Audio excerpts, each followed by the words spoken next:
Talk Shoe. Recorded live. Like Power B 48, my hotel. Walking the feet on the ground radio. This is your brother Born. Think Tank Thursday, you know what it do. You give praise to ancestors, praise to Nat Turner, Roy DeGarvey, long as the spirit of Dr. Khaled Abdul-Mahab. What's going on out there tonight, family? We, it's Think Tank Thursday. We're going to get it in nice. You know what I'm saying? We're going to deal with a topic. The topic on the screen says revolution, and really, I'm putting that as the answer to the or else. But I want to just deal with the asking of that question and the pushing of our family towards a renewed Million Man March. You know, where the leader of the Nation of Islam, Farrakhan, is saying that he wants to take 2 million men now to the capital of America.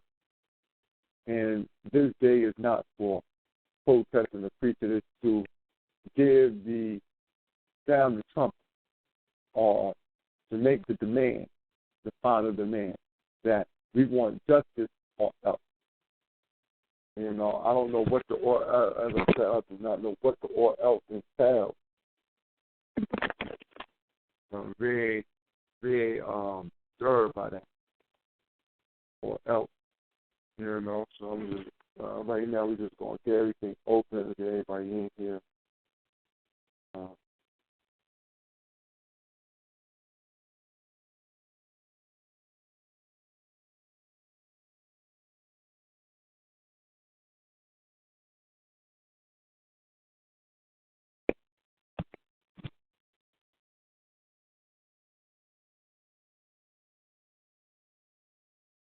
You know, the main thing,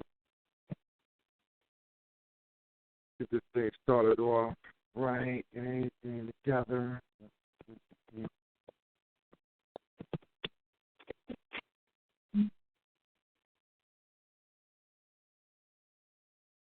Everything is right. Get people.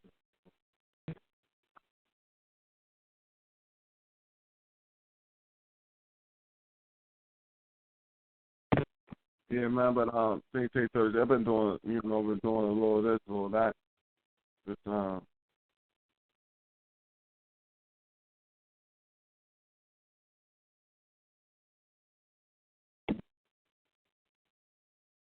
we've been working hard, busting out a little of this, busting out a little of that, and we challenge to boxing, doing that thing.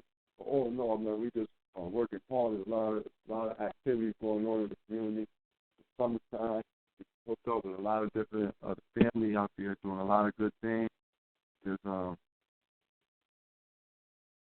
right now, you can definitely hook up with the Grow or Die movement.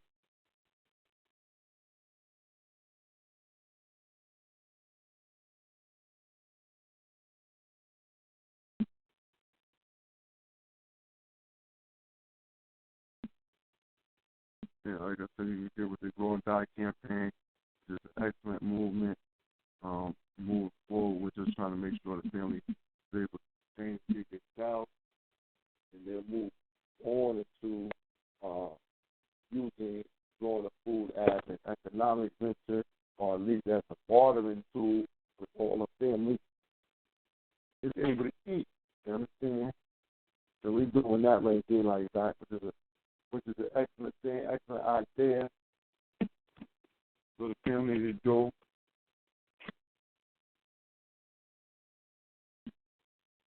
Always an excellent thing for the family to do is to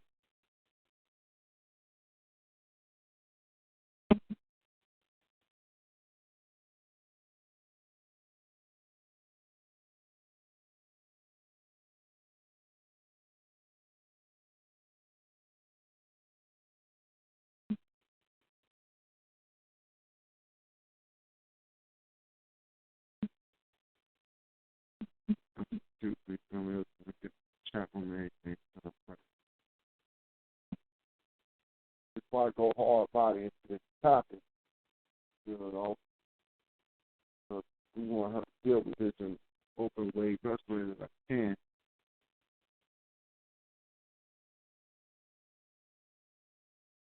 And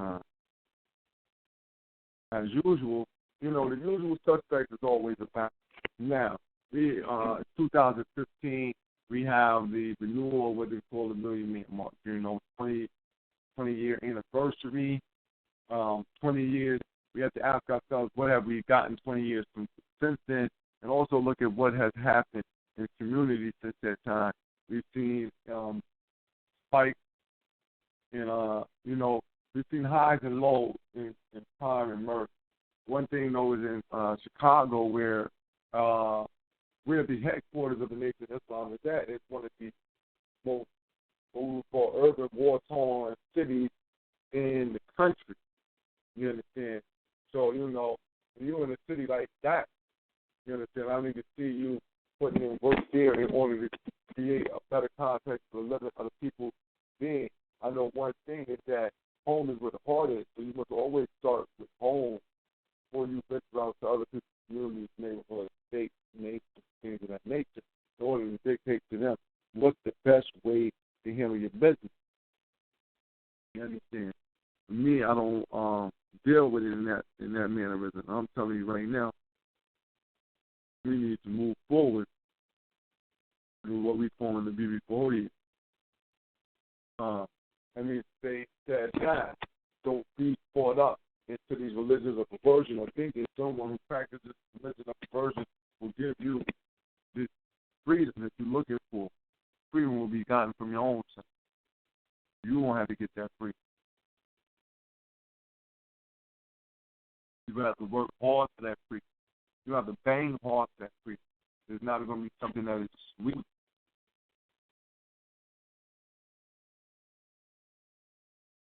We, as I said, we dealing with all else. You know what I'm saying? We keep hearing it. It's all else. It's all else. You know, justice all else. Sound like a threat.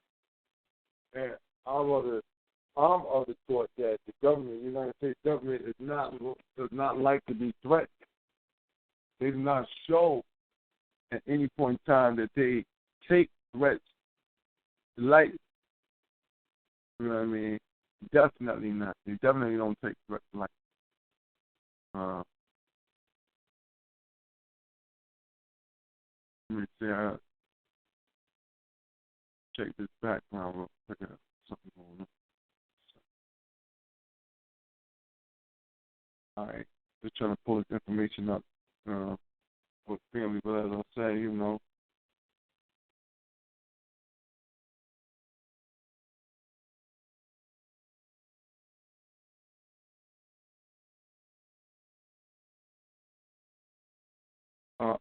let's see.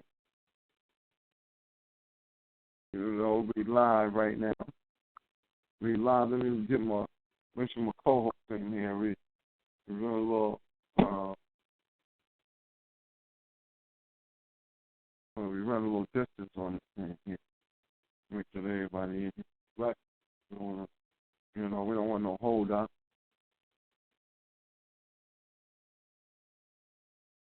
So one thing that we worry about is what is Farrakhan talking about, man? He's out and about. He's shaking hands. He's kicking hands, shaking babies, right? Everywhere you go, he's here. He's there. He's with Rick Ross. He's with Young Thug. He's with Jesus. He's with the Chirac Demons. He's with you know, Tulsa. You know what I mean? He's with all these gangsters. You know what I mean? Alleged. You know what I'm saying? He's politicking with all the alleged gangsters, the gangster rappers. He's here. He's there. He's everywhere. He's amazing how he's moving across country. You know what I mean? My thing is this, though, as I ask the question, how he amazingly moves across country, is that what is the purpose of being in the faces of these rappers and celebrities? Or, okay, maybe it's to get notoriety, and then you could be able to sign yourself over to a larger group of people. Or maybe it's because these are all in the same game together, and all are in tune with working against the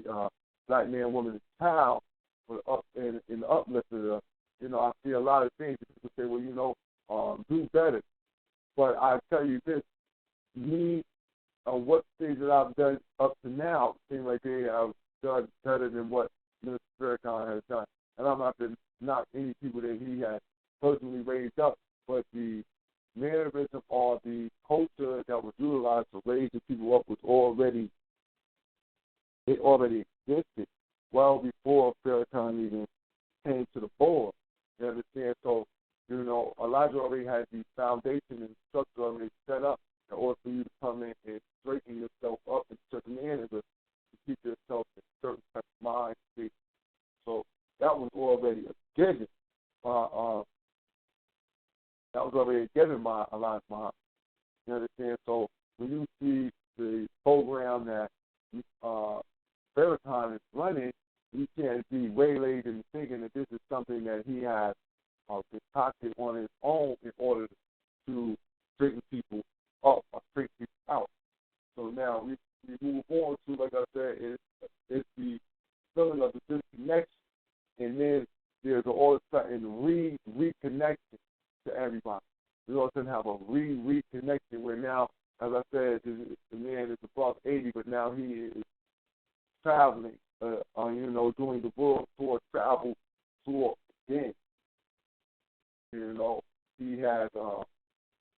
has been losing membership in the Nation of Islam. The Nation of Islam ranks out their suffering since the dismissal of the one Khalid Abdul Muhammad. There has always been tension within inside of the group. Now I see that there's been things that's going on. We've had tales where families have been called to meet with Farrakhan. You understand? And so what I've seen that is happening is that Farrakhan is the voice, the lone voice that might be able to get the ear of the more radical pieces of this RBG movement, or this re-African movement, this re-Africanization of self. He might be, the young wild ones, those, because he's quote radical enough and more radical than a lot of other people that you have heard. So the wisdom that he has is what we call swift and changeable.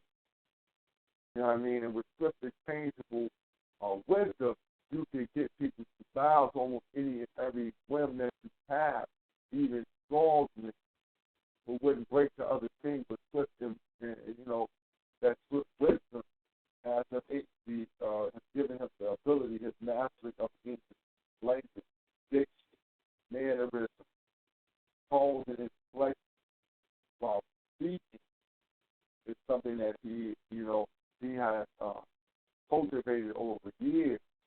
So now it is easy for me to go out and I hear young brothers say, look, did you hear him?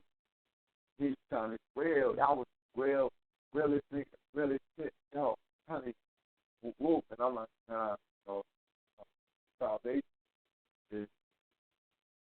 foundation is not sure. He is not allowed to be asked questions. I try to ask him a couple of questions. He's not one to be questioned. And let's question him in context of what you want to question. I very rarely see him nowadays do open interviews, but he doesn't have a little bit of control of questions he has. He's done these two latest ones with hip-hop community, which seems a little bit, he might have known some of the questions beforehand. There's a lot of PR reps stuff say that. Give us some of the questions you're going to ask beforehand, but we'll be prepared for the line of questioning you will have. So, I don't know how that went on or not, but I just know that we have to be very wise in who we follow. And just because elder does not make them an elder in this community, it is not only trying to get us free, it is those things that have been done and accomplished so those who follow can see accomplishment and understand that you are accomplished and so have a reason to listen to what you have to say.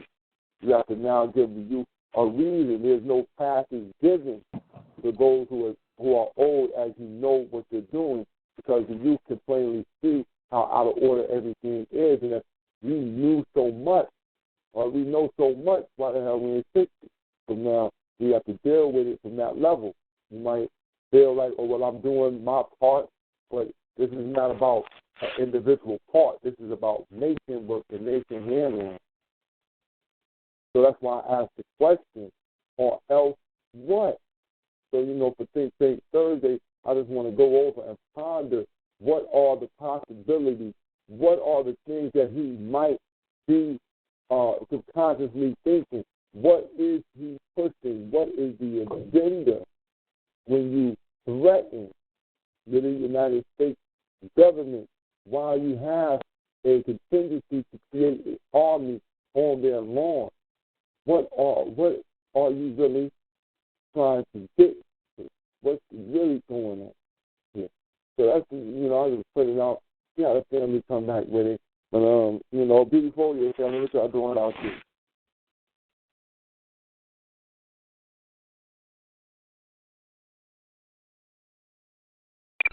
Black Power, BB for Hodier. Black Power, what's going on, Sister Camille? Open it up so I can see you out there. I don't know what's going on. Okay? Anything with Farrakhan is a no for me. I don't give a damn what nobody say. I don't even know how it's not even being seen as this motherfucker being a plant, as this motherfucker trying to stagnate what the cracker beast know was brewing.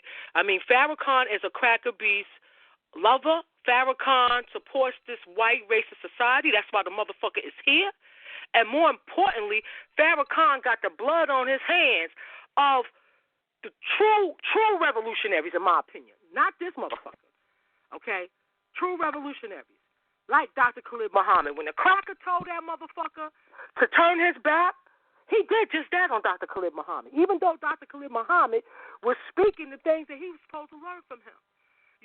I listened to that little bullshit video he did trying to reach the youth, hip-hop rappers, as he called them. Okay? Because I guess the attendance must be looking low for a motherfucker. Mm-hmm. Okay? This motherfucker is a plant, and it's our job to make that shit known. Well, I feel it's my job. Let me put the onus on myself.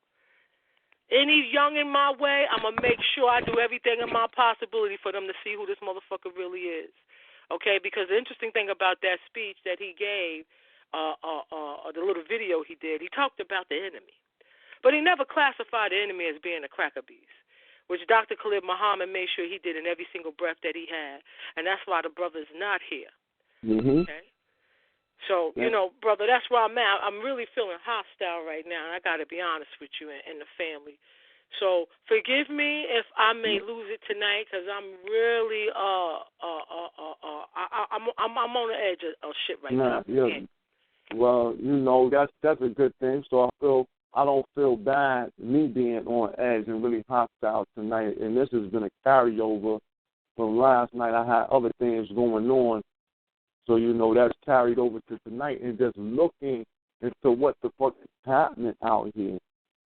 And, I call him, I've been using his name. It's Farrakhan, and if you don't understand what I'm saying, it still sounds like his name, but it is Farrakhan. And that's scary, like some shit that float and throw pixie dust on you and put you into a spell, and then con your ass out of everything that you got. So, Black Power, shit. Yeah. The name is what it is. Yeah, I got to change it. The name is what it is, man. You Farrakhan. You're exactly who you say you are. You know what I'm saying? I'm not going to allow you to sneak up out of that. You be that. You know what I mean? But as the con game that's going, as you say, they looking for the youth. I didn't even really look at this other new video. But my thing is this, is that I'm not agreeable with someone saying the enemy, never classifying who the enemy is, nor calling the people in for a where you're telling them that we're going to put demands on someone or threaten. You know what I'm saying? We're going to threaten the United States government but you do not tell them or give them any understanding of what the recourse will be if you threaten and they do not go with what you are saying. What is going to be the recourse? If I say, look, man, this is like any other time. If I say, listen, man, put my, close my gate or I'm going to slap the shit out you. You understand? If I say this to somebody, I'm in my yard, I say, listen, man, close my gate or I'm going to slap the shit out you. Once they don't close the gate, after I said this, my recourse is what I said when I say it's all else. Or close my gate or else. I'm going to slap the shit out you. See, that's what it's going to be. Or else, I'm going to do this right here. See, now we done heard, hey, we want justice or else. Or else what? Or else what? What are you trying to get us into and string us along into? See, this is that string, this got carried on a stick shit. You know what I mean? This got carried on a stick. He's leading us. We just blind walking. But he's telling us that we're going to get this freedom at the end of the day. But by what course are we going to get this? Because we must be prepared to this, man. You don't bring 2 million Africans to a spot and say you're going to threaten the goddamn cracker, but you telling them, but you practicing Scientology, you kissing Jews in the mouth, you hogged up with crackers, and I ain't talking about just.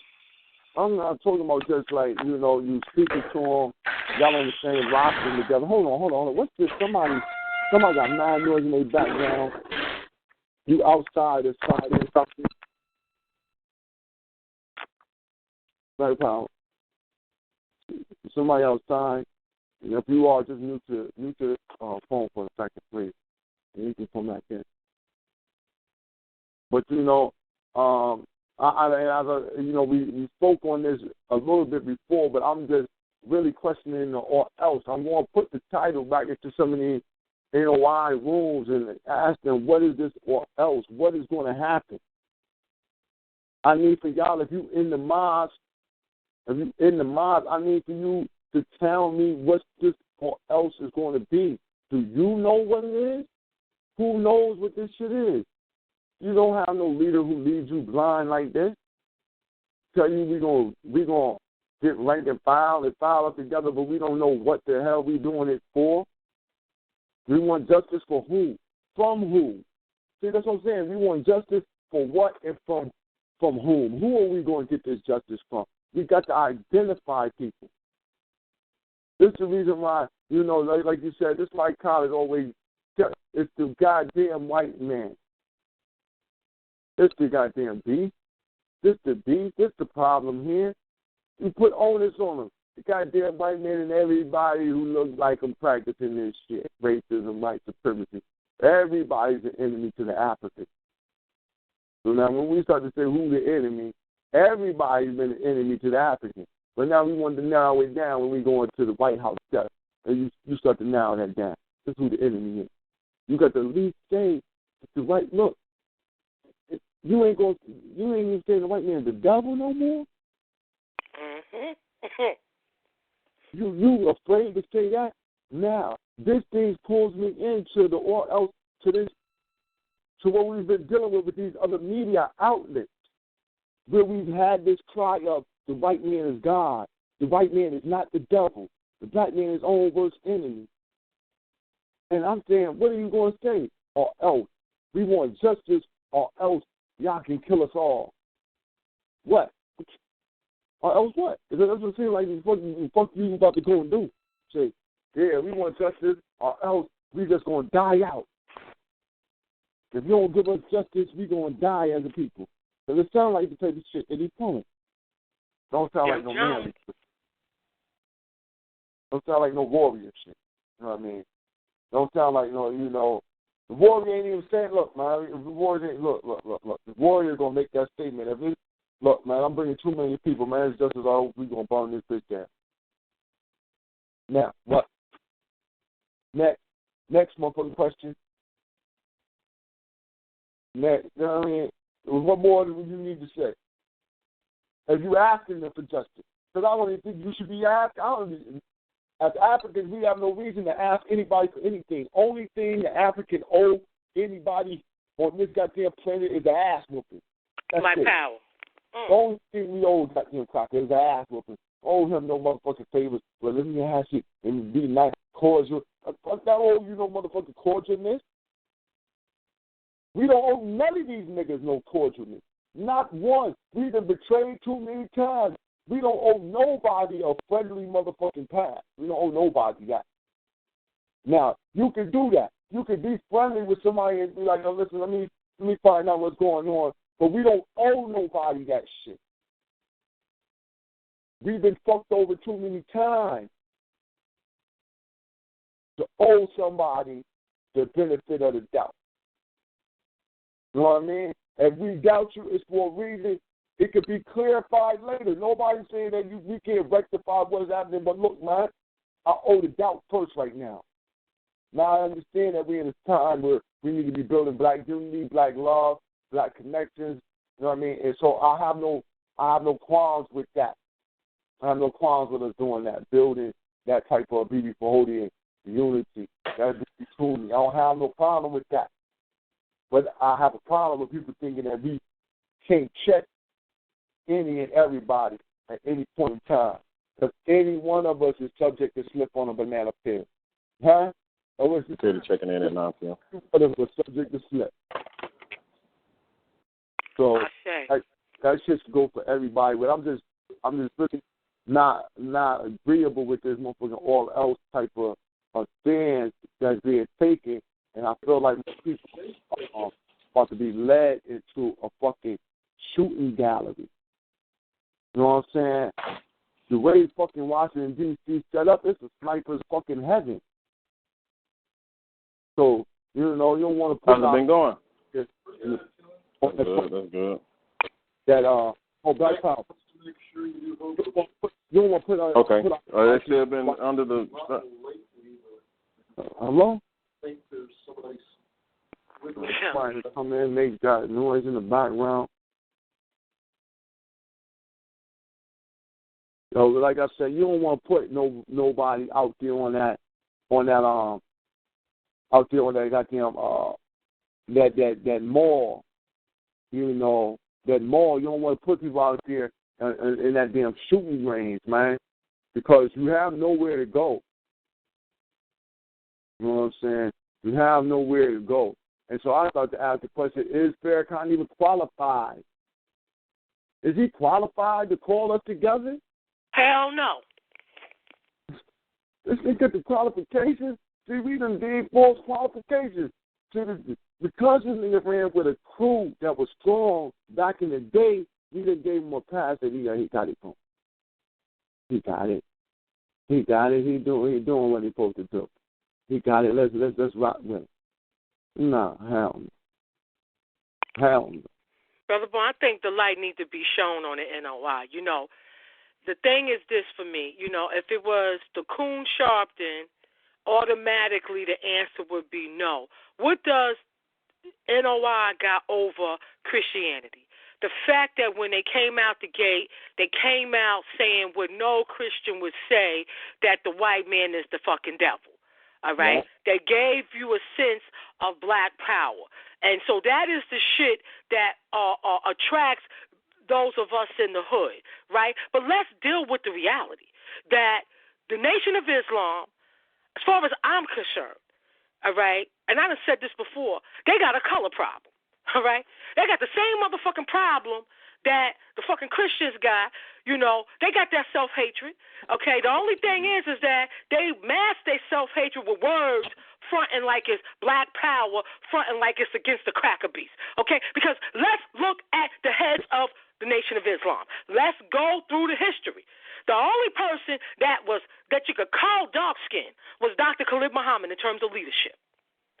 I ain't seen another yet.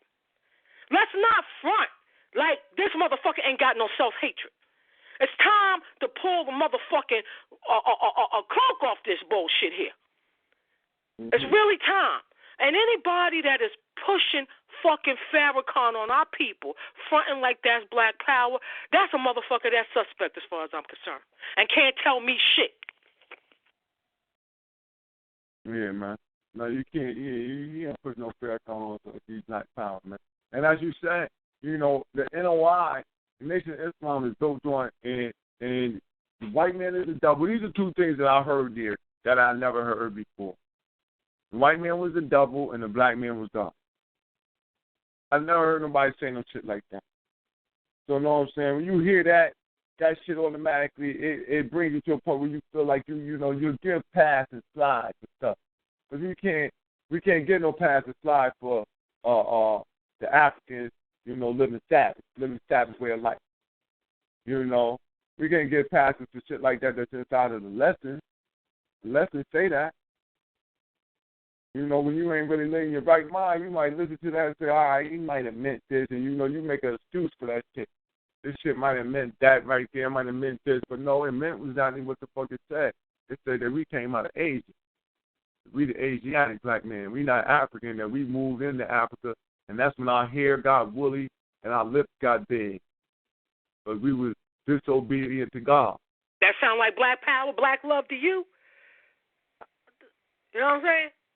Right? That sound like black power? And let's be real. You still pushing mental slavery on our people.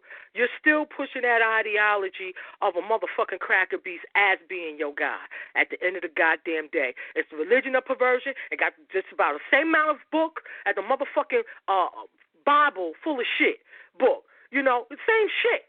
Same shit, but packaged differently, all right? It was packaged for those that was in the street that wasn't going to the Cracker Beast church with a black-faced pastor up there pushing a mental slavery on our people through Christianity. It's the same fucking shit, just repackaged, all right? And they did have some bright lights. Malcolm X, definitely warrior, black love for our people. But let's look at what they did with the two most realest black men to walk this face of the earth who knew the Cracker Beast was the enemy. Did not the nation throw them out? When Elijah got that phone call, because all Malcolm said was chicken come home to roost. Now somebody got to tell me what's wrong with that. I need to know. That was enough to kick this man out? To leave him and his family with no kind of resources? Mm-hmm. What we got, as Dr. Khalid Muhammad, when I'm watching him today, bullet or the bullet. What he say 30 years later, right? Does not Farrakhan do the same motherfucking thing? Cracker call him? Because Dr. Khalid Muhammad teaching the babies the truth at the college, King College, using a book that the nation put money behind to have published, The Secret Alliance Between Blacks and Jews, and you kick this man out. You pull the fruit of Islam from them. Come on now. Enough is enough with this shit. As far as that march go, y'all got enough NOI all over this country. You don't need us there. Use your own motherfuckers. Let all y'all get together. With your bead tie, your bead ties and your bow tie shit on. And the sisters wrapped up like they crazy. Yeah, it's just, it's definitely, like I said, I'm just, it's appalling how many people running along with this shit. But it's not something that I don't expect to see when you're dealing with sick ass people. Even though you expect more out of your people, and that's some of the things is that I expect more out of my people. I expect more out of myself. You know what I mean? So it's natural for me to look for the same thing in my people that I look for in myself. And I'm just thrown back because what happened to this fucking Scientology thing? See, this my thing is you come with this or else, motherfucker, you sold out to Scientology, man. This ain't no shit we made up. He said out of his own mouth, the Nation of Islam and Scientology are married. So when you say some shit like that, the question comes, who is the bride and who's the motherfucking groom? It's a good question. And then I have to start to look. and say racism, white supremacy normally dictates what goes on. So I have to look at the Scientology as this is the bride. You are the groom. You know what I'm saying? The Nation of Islam is the bride, and Scientology is the groom. The Nation of Islam is going to take Scientology's name. They're bringing Scientology teaching to the NOI. The NOI is not bringing supreme wisdom to the Scientologists. They ain't teaching them the shit that they learned. They ain't teaching them that. They learned all that dynamic, you know what I mean? They learned about the engrams. They getting their ass modified. And we dealing with a man who has stated out of his own mouth, I don't care if L. Ron Hubbard was a rapist. I don't care about none of this stuff. Care about his past. He has no worries about L. Ron Hubbard saying that, look, man, if you want to get rich, the best thing to do is start your own religion. He don't care about that. He's going to bring this to the people. He don't give a damn. He don't care. Because we don't know better. You know what I mean? This is the type of man who will tell you when you question him, look, man, y'all just silly and don't know better. Not answer your questions, but go into a shyster, slickster, you know what I'm saying, type of fucking answer. Where instead he throws it back, the onus back on you, like, the reason why you asking this question because you don't really understand what life is really about. So you slow right now. And I'm the one who got this goddamn, I got the shit down pat. So don't ask me no questions. You can't ask me no questions. Straight, you know what I'm saying? That Eurocentric shit. Don't can't ask questions to me. And nobody fucking with that nowadays. Nobody's fucking with that nowadays. Nobody, you know what I mean? We not those type of people no more. And just because you got cronies who still rocking with it, man, that's their law. Because at the end of the day, the recruitment thing is on. They recruiting hard because they losing members. That's that. How many black people you really think is gonna fuck with Scientology? Really? They not. Only the ones who were slow already. They was really Christian, and so they just moved over into Nation of Islam.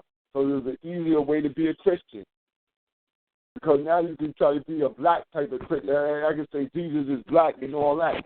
I don't know why, but these only still be Christian. And I know this because I know the people who was in the mosque and got all their information, Muhammad and everything, they still went to church. They still went to church. I was like, how could you go to the church? He's like, I like to sing and I don't like none of that shit.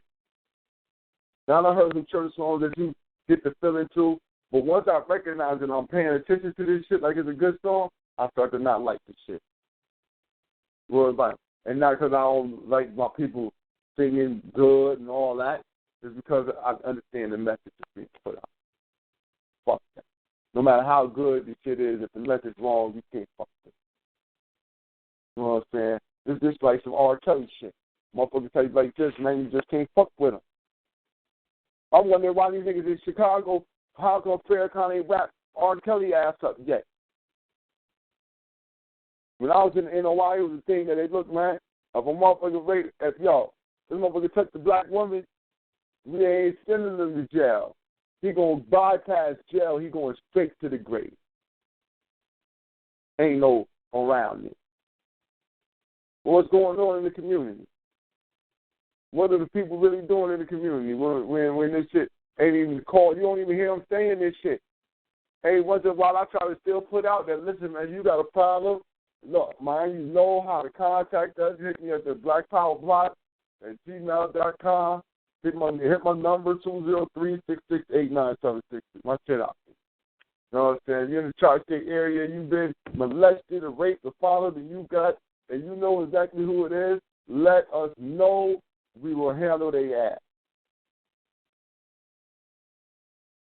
So, and I'm not even hearing that coming out. We're not protective of anything. We're not protective of the community, of anyone. And so I wonder why would I be Why would I go down to a fucking situation where I got 2 million of us dealing with a person who's known not to protect black people, dealing with a group who is known to hurt black people, who are known not to hurt crackers?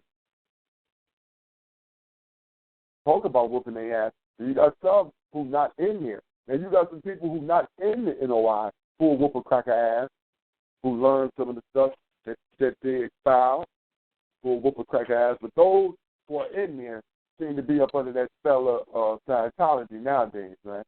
The spell of Scientology say forgive and forget. And it's the only way we got out of it. See, this is what these niggas don't know. They don't know what the shit. When motherfuckers, when we dismiss this Scientology shit, this is what really is going to hurt us. And when we dismiss that, because the Scientology shit, they got a certain little piece on it where it's like, it's basically like, yo, forgive and forget. Like I'm saying, that's what it is. It's forgive and forget. Damn, anything that went on, just get it, give them, forget it, let's throw it away, let's throw away all your bad memories. That's what they basically trying to do to you. They take all the fucking memories of things that don't happen fucked up to you that would make you be alarmed or something like that is about to happen again, or make you be wary of people who have done this type of shit to you. They want to cleanse you of these type of thoughts because they're saying that they are a hindrance to black people. We're being hindered because we remember what has happened to us. So they want to take that shit away. So that's why we have to be wary of a nigga like this. They got us down there and threw a mass motherfucking trance on it. Mass hypnosis. You hypnotize everybody into forgive and forget. Have a big ass what the fuck is the name of that shit? The E-meter or whatever the hell that shit is. You know, and they've been and had a big one fried every nigga in the park plane. At one time and let this nigga spit some old bullshit in your ear about forgive and forget. Because that's still new. Oh, man. I don't know right now, sister. I see family out there on the line. I don't know right now, sister. This shit is really, it really done pissed me off, man.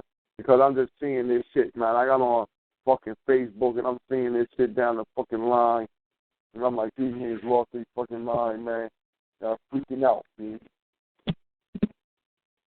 King, first of all, I want to say my Mary and my respect to you because you are the first and only African warrior that I've heard put that out there for sisters who are being molested to take the stand to want to protect us. All right, one. And two, that's why I haven't been on Facebook, you know, because I'm seeing all kind of crazy shit. And I feel when you compromise on one thing that is of your African mind, of your African-centered perspective, you're now open to compromise on everything. And first it was this religion of perversion bullshit with Farrakhan. Then I'm seeing motherfuckers asking questions. Can a homosexual fag be black power? Can interracial couples, is there room for them in the black national movement? I'm losing my goddamn mind. I can't believe what I'm seeing right now. I'm at a loss for words. So I've had to remove myself off of Facebook. I cannot go there. Because at the end of the day, you know, it ain't like you can reach a person. You know what I mean? It ain't like it's face to face, that kind of thing. And I cannot. I'm leery of everything right now. Okay, because when you go against the master teachers that you're supposed to have upheld, when you go against your thought, how can I trust any of your fucking actions? Before the action comes the thought. So you can't keep your word is born on your thought. How does a Bibi Fahodier, show me where a Bibi Fahodier African liberation work when you in bed with the cracker, when you accept the cracker into your organization, or you accept cracker ideology, anti-African ideology, which these religions are. Let's not pretend. They are anti-us. They are anti any kind of self-worth for an African. So anybody saying that it's okay that you can wrap the red, black, and green around it, I got to look at you crazy. Because it's all in the fucking mind. And both of those shit don't fit in the mind. I would ask the family to please look up Dr. Clark's, it was him and a sister that gave a speech during the Million Man March the first time, and everything that he predicted would be the outcome of that bullshit atonement one came to fruition. You know, when we even think about the first one, you get 2 million men to come together to atone for what? What? You're not the maker of your mind. Mm-hmm. Instead of getting them together to bring war on these motherfuckers, we got our men out there. You wrong. You fucked up. It's your fault. Fuck that. Mm-hmm. If you fucked up, it's because of this racist cracker beat society you've been birthed into, black man. You ain't put yourself to sleep. You ain't educate yourself. Your fucking enemy did. That's who's at fault here. Already. That's exactly. And you saying that shit about these questions that we have, like, who the fuck asked a question like that? Who asked a question? What do you think an interracial couple can be RBG or Black Power? Who the fuck asked something like that unless you into some bullshit like that, man? I don't even ask no shit like that. I would never. I don't need to ask no dumb shit like that. You know what I'm saying? I don't need to ask about who the fuck is do you what the fuck? Why would you ask that? Why would you ask to can fags be a part of this? Unless you a fucking fag. Or you got fags that you want in. And then automatically that make you a fag. You're a fag lover, you good as a fag. You're a promo as good as a fucking homo. There ain't no goddamn difference. So put the motherfuckers into the same goddamn line. And continue with. So I started to question the motherfuckers that I'm looking at, but then I started to remember this is fucking fake book. It's all entertainment. Fucking entertainment. For life. It's entertainment. It's all entertainment until we meet.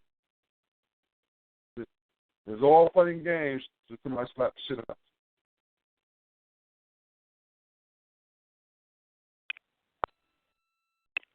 Shay, and that was the first thing that went through my mind. Like, how is this even a fucking question to ask? Like, how is it even a question? Like, how does it even pop up in your fucking mind? Yeah. That's what I said.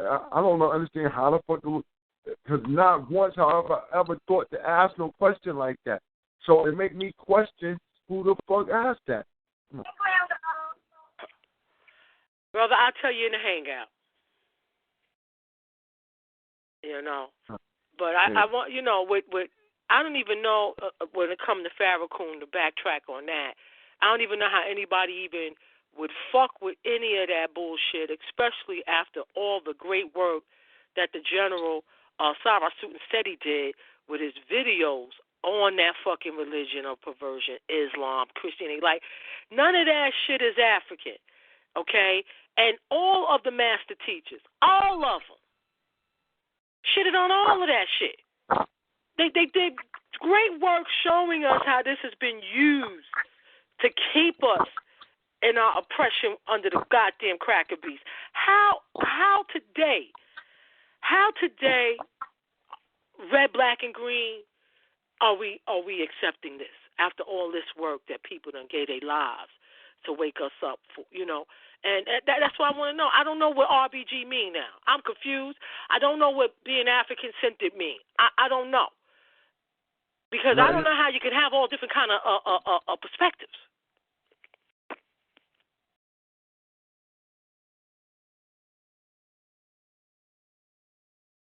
Yeah. But I'm not even going to get to it. It's just so much.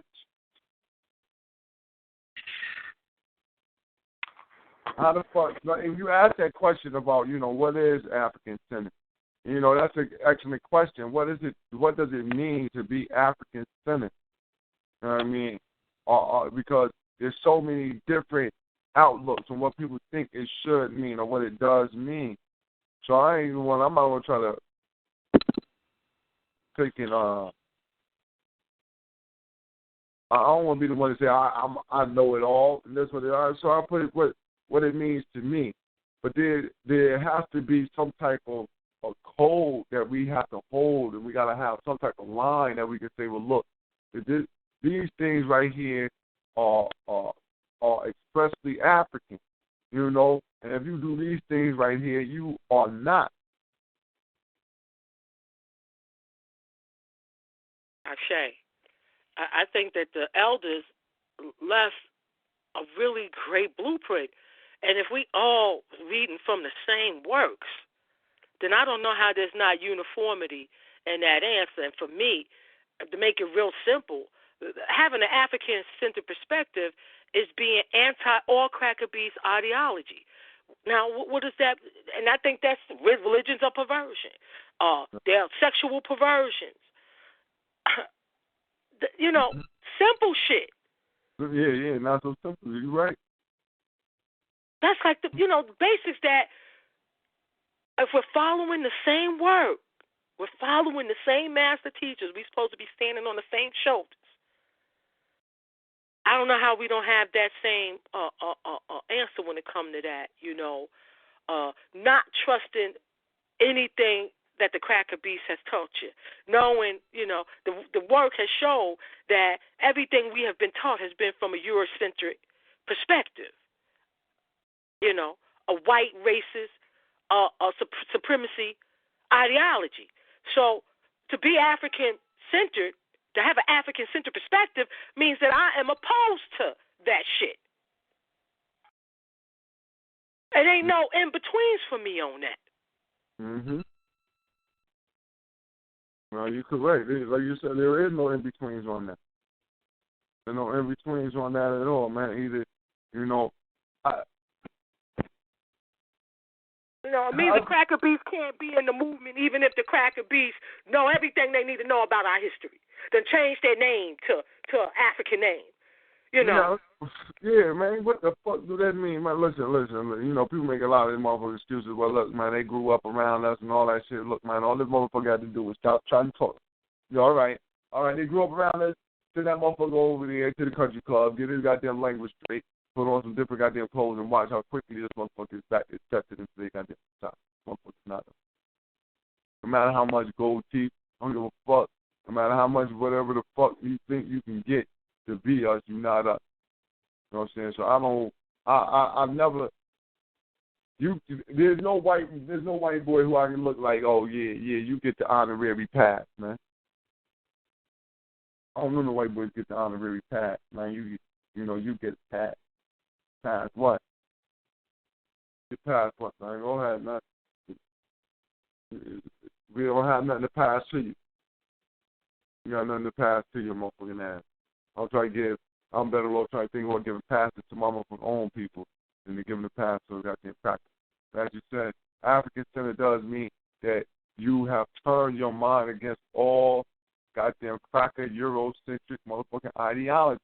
You are re-examining any and everything that you have learned because thus far, because we know we are growing up in a racist white supremacist society, which has inversely affected all of us in every single activity that you do.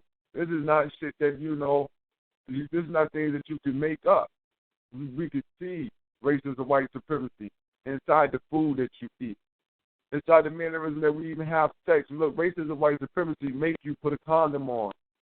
You know what I mean?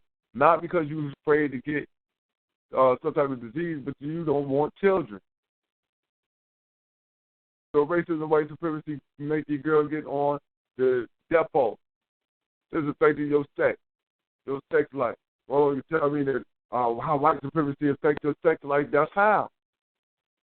That's how, because they can't see this shit. They can't see this shit. And why? Because we have people such as Al hairdo, Sharp Tongue, and Fairy Cone. Fairy Con always running the con game on us. Running the con game. They playing bait and switch. Now this is what they doing right now with the fucking justice or else. This debate. We got enemies. We got against the enemy. That's debate. That's debate. Now once you get them to the point where he back in and he got to tell you who the enemy is, it's going to switch. Well, look, the enemy is really within self. The enemy is the enemy within. Was not broken free to the upper layers of the upper consciousness and has not received that higher consciousness feeling in order to see the whole human family on the planet. We got to take care of self first. We got to save ourselves. We got to get ourselves right. And with that, Almighty God Allah will handle himself. What the fuck is going to? Touch that. See, I know this nigga. I know this slick shit these niggas run already. I listen to this shit daily. Trust. I listen to this. I listen to Farrakhan. I listen to him daily. You know, for years straight on the regular. So I know where the game going. The game is going back on itself. Trust me. It's going to turn back into some self-help shit because the Nation of Islam was turned into a self-help, self-motivation movement per the FBI. This is what the FBI stated, that this is what we would turn the Nation of Islam into. We would turn them away from nation building, nationalization, and we'll turn them into a black self-help group, which is exactly what they are right now. They'll help you, realize about this stuff that, look, man, I should treat myself better, stuff like that. Now, you might not get proper knowledge of self. Them ain't going to get proper knowledge of self, because they'll be teaching you that your uncle was some white man. And shit like that. Because it's nonsense. They're going to teach you Jesus is real. They're going to give you some nonsense. They're going to give you some motherfucking nonsense. But at the end of the day, like I said, they're going to try to teach you into that self-help shit. And this is what I see coming. He's going to bring the people and then put the onus on the people that, look, man, it ain't nobody else's fault but our own. Black family. We too powerful. It's our fault. It ain't the boot that's on our neck every day. It ain't the shit that really got us fucked up. It ain't the fact that we dealing with a beast who got us fucked up. No, it's our fault. We should have never gotten to this situation, because just like the goddamn Hebrews say, we broke the laws of God. We broke God's laws, statutes, and commandments. Trust me, this shit is coming. Because these are religious nuts. And no matter how much you try to put this other shit off, you're going to go back to religious zealotry. So you got to be wary of this one. I don't mean to rant, but I'm just really feeling, I just don't like how this shit is going, and I'm afraid for my motherfucking people. I'm afraid for my people. I really think that we're going to be hurt in the long run by this situation. And I don't want to see us end up, and, just totally fucked over. And I can definitely feel this shit coming down the line because I've been around it, and it's just not looking good. It's not looking good. It's not looking like a good outcome. So I tell you, if you got any partners who deal with this type of shit, who are ignorant, man, please, if you can, just give them a little word. Just stay away from this shit. It's sending our people into a mind, slave, goddamn action. This justice or else is a threat that, hey, he ain't told us how you going to back that up. And you never threaten no fucking body without no recourse. You understand? You lay no threats on nobody if you don't plan on doing something to them. You know what I'm saying? And you can't threaten them and not do nothing to them. And the beast that he told me, and the beast that he said he's about to threaten, don't take threats lightly nor kindly. You know what I'm saying? The beast takes threats seriously. Oh, where? So now I know the only reason he can pull up a threat like this is because somehow he called in with the people. And this is just me. This is me. I look at him as a police agent from the things that I've seen already with my own eyes, you know. After listening and looking at video, photographs, you know, I have come to the point to believe that some people might not have been planted from the beginning, but through time, the issues that they was after has been co-opted. You understand? People like the light, like the shine. So I just wanted to put that out there, man, because I just don't really see, you know, I don't see nothing good happening with this, and our people are running along with it, and we're not holding that goddamn African line. We're not holding that African line. But with that said, you know, family, the lines is open this Think Tank Thursday. Justice or else what is the question? So, you know, y'all can come on there, time on there. Black Power, what it do, brother? Mekara, Brother Little was popping out there, man. How y'all doing tonight?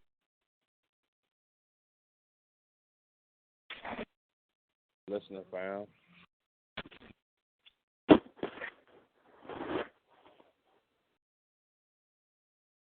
Yeah, man, you know, let's have a little discourse over this justice or else thing, man, because I don't like how people are taking to this, and I'm seeing a lot of movement being engineered towards our youth through the usage of these hip hop personalities.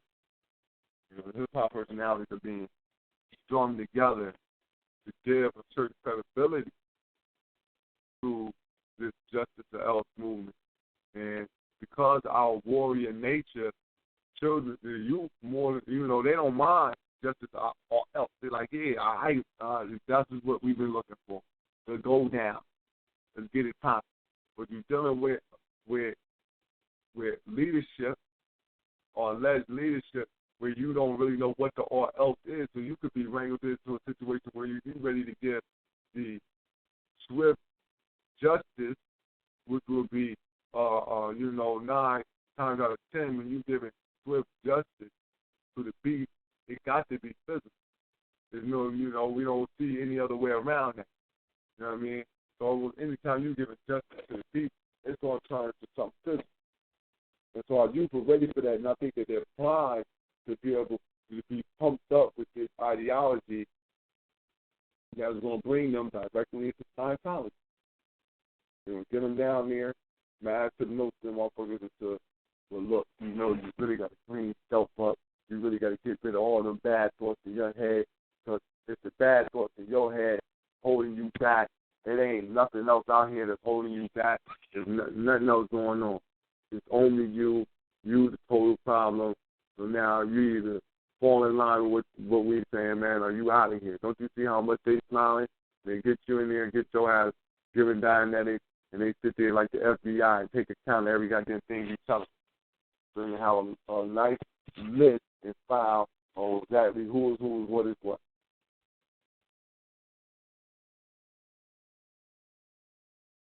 But yeah, that's what I got going on, you know, on Think Tank Thursday, man. My mind just was raced off into that, man, just looking out here in the world. So you want to add on anything or bring any context to what I was saying?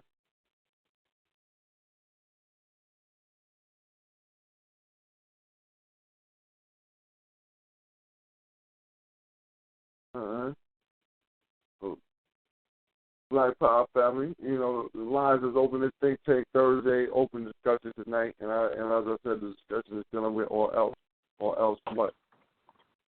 Peace, family. Can y'all hear me? Black Power, peace. I hear you. Black Power. I got to say this, man. My name Dre I'm from Dallas, Texas. I got to look at. I'm learning how to develop a balanced mind and become a critical thinker instead of thinking on zealotry.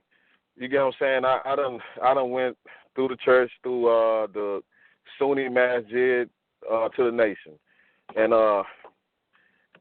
from my studies, man, we do have a right to question the moves and things like that. Just like what the sister was saying, man, she was on point, and those questions should be addressed rather than trying to suppress what she's saying. Or anybody that has anything like with Dr. Khaled, I was looking at a lot of his lectures and the way he was moving. He was more aggressive towards black nationalism, even Malcolm X. You know, and I do wonder why those brothers got killed like that. You know, but then just like what the sister said, with Sarah Susan said it when he was debating the Moore brother. You know, and I think it should be more of that. And you fend for your ideology, so we can all understand.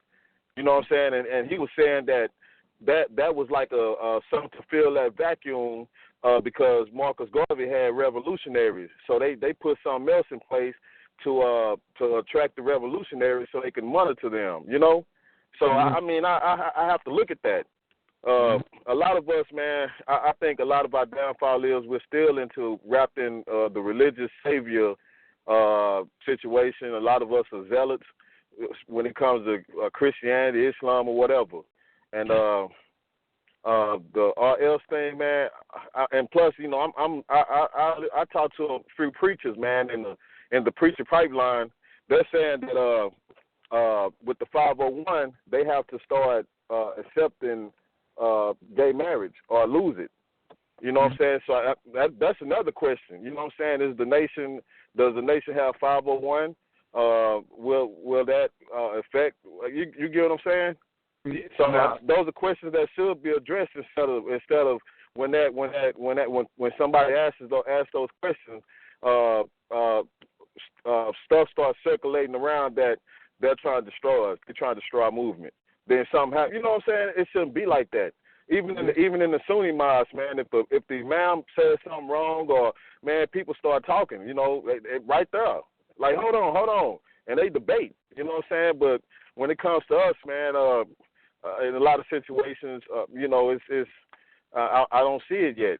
You know, but I mean, I see you out doing it, so it's here, and I have to say, you all keep doing what you're doing, man, because we do need, instead of just a one way of seeing things, it has to be dialogue from the other side and to question each other so we can get the truth to move forward. You get what I'm saying? And with a lot of these rappers going along with it, that's kind of suspect also because, man, I think when you get to a certain level, you already know you have to be a 10%er and know it. You get what I'm saying? So a lot of people that might be going to the march, man, they it's like they may not have a true black nationalist spirit. They just want to have a nice house and car and be okay. You get what I'm saying? And we just made our minds up that we're gonna be here and might as well mix on in. So if Minister Farrakhan come with that, well, like the brother said, it's on us. And okay, that's a longer waiting period. I mean, come on, man. That should be a question that's answered. Is it black nationalism or what? Mm-hmm. And if it's not that, then the people should decide. Okay, you go ahead and do your thing. Whoever roll with you, Scientology or whatever, that's fine. You know what I'm saying? But don't try to suppress people that want their independence. You get what I'm saying? No, I definitely understand what you're saying, and you posed a good question about the 501c3 and about the homosexual. And one thing that happened, when was this million? You know, he did like a Million More march or something like that.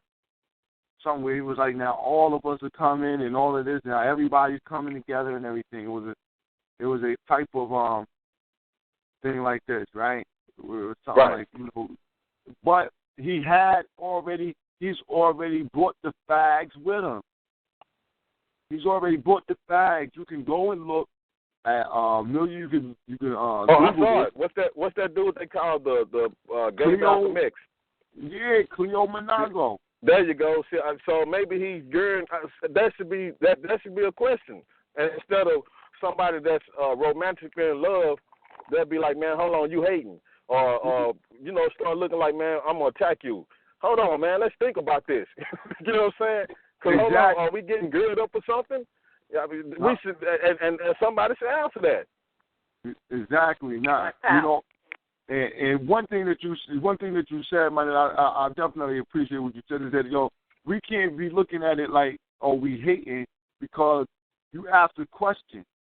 It's because we've been fucked over so many times that, goddamn, how are we not to question shit, man? We cannot go. We've seen this shit too many times. We've been. It's the mind of a same person that questions. A same person questions. Exactly. You know what I mean? And I'm like, yo, come on, man. I'm like, yo, this bullshit. So that's when I know that I'm dealing with somebody who really don't know what's going on. You really don't understand what's happening because you have a problem with questions being asked. You know, that's when I know that we into religious zealotry. See, because when you're dealing with things that are religious, those are things that you cannot ask questions of. You got to take as is or let it alone. You know what I mean? They tell you just let it alone. You don't know ask no questions. If you don't like how we doing this, you don't like that we doing that, don't ask us no questions. But you're giving this to the community in the spirit of African. You're giving it to us in the spirit of wanting to bring us up. So if you come to us as though you're somebody who is as a savior, you're pitching yourself to us as someone who's coming to save us. We must ask questions now because, as you said, we've been Messiah-prone, we Messiah-driven. We've been into that type of thinking for a long time where they have us looking for the one. We're looking for the one. You know what I mean? So as long as we know that our people are driven by the thought of the one coming to save us, we must question anyone who says they are coming to save us. Period. Because we know what the beast do. The beast gives you your goddamn leaders. And they don't normally pick. They normally wait for them to grow up until the thing that they didn't normally let you be. So the beast don't go get like motherfuckers who from outside of the camp. They wait and see motherfuckers who in the camp who can blend in good and then get them. That's why you got to question every goddamn body, everybody, all the time. That's real. You know. So you know, especially like you down there in Dallas, man, and I know the NOI is dead hard. Like I said, I put the flyer into a group, ask the question into the Nation Islam group. So I'm just, hopefully one of the brothers show up online to answer the question, what is this or else? Because I want to know, do any of them, I've asked several already, and I've gotten no answer, but I'm like, is any one of you know what this or else is? Or is this an idle threat? Where you should not give idle threats to motherfuckers either. You don't. It's not what you do. It's not smart. I live in a place where man. If you threaten somebody here, trust me, man. If you don't go through on that threat, whatever you threaten them with is coming to your ass. That's real. I mean, I'm gonna say this. I don't know. Some people are looking forward to the baby planes and stuff coming to be seen. You have that on the table, but me, I'm gonna wait to see what that means and let him speak it out. You get what I'm saying? That's all I can do, and I definitely agree what you're saying. I have to because it's actual facts. But if he comes with something that's saying, well, let's be here for another 30, 40 years, I'm going to say, man, hold on. Because, I mean, I see it, man. It's we don't need that. It's like you're trying to kill the spirit of people that's thinking black nationalism, make them look like they crazy or something. Mm-hmm. You get what I'm saying? Because that's kind of because the people don't know. And a lot of people, again, we stuck in Jesus and if we in a nation, we want better. I have to give it that. Brothers in the nation want better. They want structure. And I got to respect that. But, I mean, again, we have to, with all this information that's out, we have to look at that. When Sadie debated that Moore brother and started coming with all that, man, that was the time for him to defend that. Mm-hmm. He was saying that, with the agents, I'm like, golly, man. Yeah, you got to defend that, man. Speak on that. Come on, you got to. Don't just brush it off. But it's not. Maybe it's not as far as the mainstream people. I don't know, but I guess it's not up there yet to where it's on the forefront yet. You still have people that's still pushing it, like this blog talk. You know what I'm saying? It's still y'all still stand strong with it, so it's getting out there. So we can know that it's the truth. That's all I'm saying. Let's put it up there so we'll know it's the truth and we can roll with it. But if it's too many questions that's not answered, and when people ask these questions, they get a bad response like suppression or you hating on this or you know what I'm saying, then that's suspect in any situation. We have to see it like that. Automatic. Now, Black Power family, you right on point. Sister Camille, you want to add Black Power? Black Power to the King. He's absolutely correct. And in terms of them responding to the general, they couldn't respond to the general because the general brought facts, you know. And this is the thing that I can't wrap my head around. I need for somebody to ask Farrakhan, how is the white man the devil? And when Dr. Khalid Muhammad was speaking the truth, anybody seen that King College speech, I need to know where he told a lie at. Speaking the truth, how the cracker beast could call you and you could turn your back on this brother. I need that answered. And I want to also say to the family, anytime there has been a real threat to this white racist society, they have taken them out. How come Farrakhan's still here? How come Sharpton's still here? And let's go to the old ancient one too, Jesse motherfucking Jackson. How come they still here? If they're not in bed with the cracker beast, why they not why there have not been attempts to take them out? Mhm. Why is the nation still in existence? Why did they not come at the nations like they came at the Black Panthers? Sister Camille, like I said, I've seen the FBI report. The FBI said that, listen, they was going to change the Nation of Islam into a self-help group. Because they knew they was going to disband the Black Panthers, disband all this other stuff that was already set up. Whereas the brother was saying earlier, you know, what Marcus Garvey was doing was too pro-African, so they needed something to co-opt a lot of the revolutionary brothers and put them into a situation where they would be going, you know, we just gonna go along with the rules here. You know what I mean? Because that's one of the codes for the Nation of Islam is that you follow all rules in any country that you live in. Like you go by the law. Period. That's part of the you know, like code of conduct. You know what I mean? And so now when we got a situation where they've been turned into a self-help group, that's why they're still here. The only reason you still exist is because you're not doing nothing to uplift the people as a whole. I don't know no other group that have been allowed to, you know, you're 70, 80, that's like 80 years in. 80 years in. Understand? 80 years in. Nation of Islam started in 1930. July 4th, 1930. In 2015, just past July 4th, that's 85 years. They've been in existence. You know what I'm saying? And they have not taken out leaders. No leaders have been killed. So we have to say that what is it that you're teaching? What is it that you're teaching that, you know, you tell us that the white man don't like it, but what is it that he don't like? What is it that he don't like, really? So that's why I said the problem is with this Scientology. We know Farrakhan brought the Nation of Islam back in the 1980s. 1980, like 80, 81. He started bringing it back, like really bringing the nation back. But he was already a Scientologist at this time. He was already dealing with Scientology. And you can listen to him, he will let you know that he had already been dealing with this stuff, looking into it. He just codified information, like you know what I'm saying? You got to learn how to listen to him. He made a statement in the program, like the brother mentioned these wheels and all, and the, you know, small planes and all these things.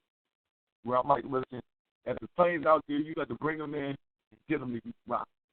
Or I can't believe in this shit no more because you saying, you know, I ain't been able to see none of this stuff yet, man. So I can't hold fast to rocket ships coming and, you know, and doing this, that, and the third. But as I was saying, he made a statement, and he stated that he had talked to a brother Jabril Muhammad in the hills of Hollywood, you know what I mean, about Elijah Muhammad being alive on the web up in space. And so when he stay in the hills of Hollywood, we know that this is just like Nathan Islam speak. It's that codified speak where it's quoted like Bible, they quote like Bible language. So when you say you in the hills, it don't really mean you was up in the hills, but you telling that I was dealing on a higher conscious level. We was in the hills of Hollywood. You know, we was in a higher echelon of what goes on in Hollywood. You know what I mean? Which to me, after learning about the Scientology and having already had, you know, that speech in my head about him talking to the messenger and all of that, which is something that most people who've been in the NOI have heard this speech from him before because it's something that people play, you know, just so you can get familiar with some things that Farrakhan says. So, you know, I'm just listening to it and I'm saying, that's interesting. After the fact of learning about Scientology, where the largest Scientology motherfucking center is out there in Hollywood. That's the one where all the celebrities at. And at the same time, he's saying that, and as I said, you have to put the language together. He stated that he had been working with the Scientology. He said over 20 years. So they had been dealing with it over 20 years already. And he also made the statement of how he got in tune with this higher consciousness in the hills of Hollywood, talking to his brother Jabril. So that put one and one. That came together to me to say this one and one right here make two, maybe make three, depending on how the hell I want to put this thing together. But I know that it's no coincidence with him using that language. So that's what I want to say right there. Like how we just got to stay aware. And as I said, I just have the question: justice or else? What does the or else mean? And why do you not say question? What is the problem with us asking questions? You know, I know there is no problem with asking questions, and I know if you tell me there's a problem with me asking questions, you might not be qualified to answer any question that I have. Ashe. And as far as, you know, I want Farrakhan, you know, he fake like his hair. You know, why are you still rocking a perm? If you love yourself, you love blackness, why you got a perm?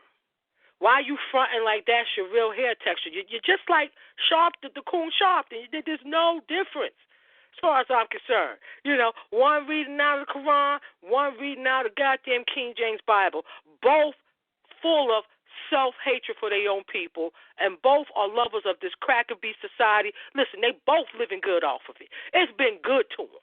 All right? Keeping their people asleep has rewarded them well. Mm-hmm. And so we want to garner up that energy. We putting that energy out there to our people. Ask them questions, man. Ask them questions, man. Damn what they think. Ask them questions. You gotta don't let nobody slide.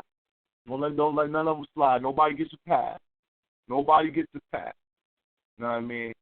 People ask me, listen, how come, brother, you just nobody gets a pass. Why are you on this, brother? Why are you asking them questions? Because nobody gets a pass, man. Nobody gets a fucking pass. I don't get no pass. That means you don't get no pass. And see, people learn, we learn as youth to respect your elders. But at a certain point in time, you reach a certain age of maturity where you understand what an elder is. And you're mature enough to know that, listen, there's no passes given. I'm old enough not to give you a pass. Even if you fucking 80, 70, I'm old enough not to give you a pass. Because now I'm in a mind state to understand where you thinking. I'm old enough to understand what's going on here. So now I got a right to ask the question because I've been here long enough to garner at least a couple questions that might be worthwhile. You don't get no pass from me. You know what I'm saying? You know, you run on 40 years. If you've been on the planet 40 years, man, you definitely got a right to ask. And that don't take nothing away from brothers been on the planet 20 years, 21 years. That don't take nothing away from them. But I understand the difference between, you know, you might not be totally on par with exactly all of these things that go on with what an elder is. You know, you might not, you know, feel like you might be outstepping your boundaries and stuff like that. And I understand that. Be respectful. We all, you know, all of our elders garner respect. You know, but just because you are old don't mean that I can't ask you a question. And if you're an elder, you respect the fact that I'm asking a question. You respect that I ain't just going along and get the fuck on. That's what we respect. That's what I respect. I respect when you're older, man. What's really happening here, man? You know, we got there, we men. You don't ask me no questions. I'll just tell you some shit. You don't ask nothing. You just go along with it. I might think you slow. Just think you slow. You slow right here, man. You don't ask no questions. They just choke me to whatever the fuck you say. You might be slow. That's how I have to think about you. So you might be slow. You slow to me. That's what you do. You slow. Ashe. And if you love Dr. Khalid Muhammad, if you love the information that he put out there, it's your duty to ask questions of anybody that is trying to paint Farrakhan clean. It's your job, okay? This is not about having, for me, it ain't about respect for the elders, because I'm gonna tell you right now, all that shit is out the window for me anyhow, okay? Because I came into this world being raised by the enemy. The shit that I got to undo in my mind is because there was no protection. It was because I had elders on this planet who lied to me, who had me thinking that, everybody treated the same. Integration, all this shit is good. Okay? No connection to our past ancestors who went through the horrors and survived while they was here to give birth to me and so on and so forth, and why I'm here today. No sense of duty to give retribution for them. And that brings me to another thing. Everybody want to talk about the Honorable Marcus Garvey, but they don't want to talk about his command that we give retribution for what they did to our people in our Ma'afa. Nobody talks about that. Farrakhan ain't talking about that. Nobody, these so-called elders, none of them are talking about what we owe them. That we got something to collect in their name. Not one of these motherfuckers. So in terms of respect, I'll be disrespectful then. Already. You might have to come down. Whatever you have to say. Whatever you got to say. You know. That's real shit. You know, you saying that not to lay off on what we're making, but that point where I was just at the park. I was at the park yesterday. I'm at the park. I'm working out.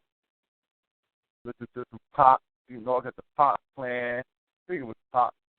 It was something going hard. It was something going hard. Something listening to the drink, you know, working out.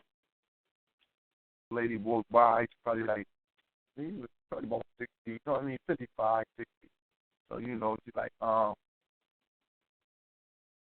you need to be playing some gospel over there. What? Well, ain't nobody listen to no gospel. Ain't nobody listen to no gospel, man. Nobody want to hear that, man. I'm a warrior, man. I'm my warrior shit over here. Yo, she said to me, well, Jesus was a warrior too. She want to respond. I turned my fucking back. And walked away, man. I ain't even took her out of here. Because I see where our people mind, like you say, you know, something you just ain't gonna have no respect for. I was like, yo, normally if somebody was older than me, you ask me a question or some shit like that, where you asking me a question you want to answer, I might respond to you. But at the point right now, man, I'm not even gonna give you no fucking response. I'm not even gonna respond to no fucking idiocy like that. War, this ain't no warrior shit. If you can't take the shit that I'm playing right now, then you ain't, whatever the fuck you thinking, this shit's not for you. Shit that I'm on is not for you.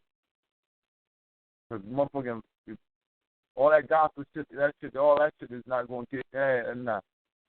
That ain't going to get the right motherfucking response. Not out of me. Nor the fucking babies. Nor the youth that I want to fuck with.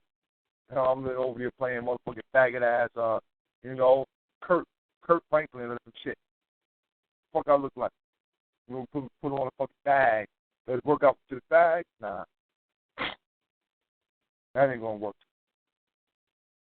But when you said that, I just thought about this situation like, yo, a lot of our elders, they teaching us. See, if they elders, you can't help but cope with the paradigm in which they came up in. So our job is not to try to convert elders.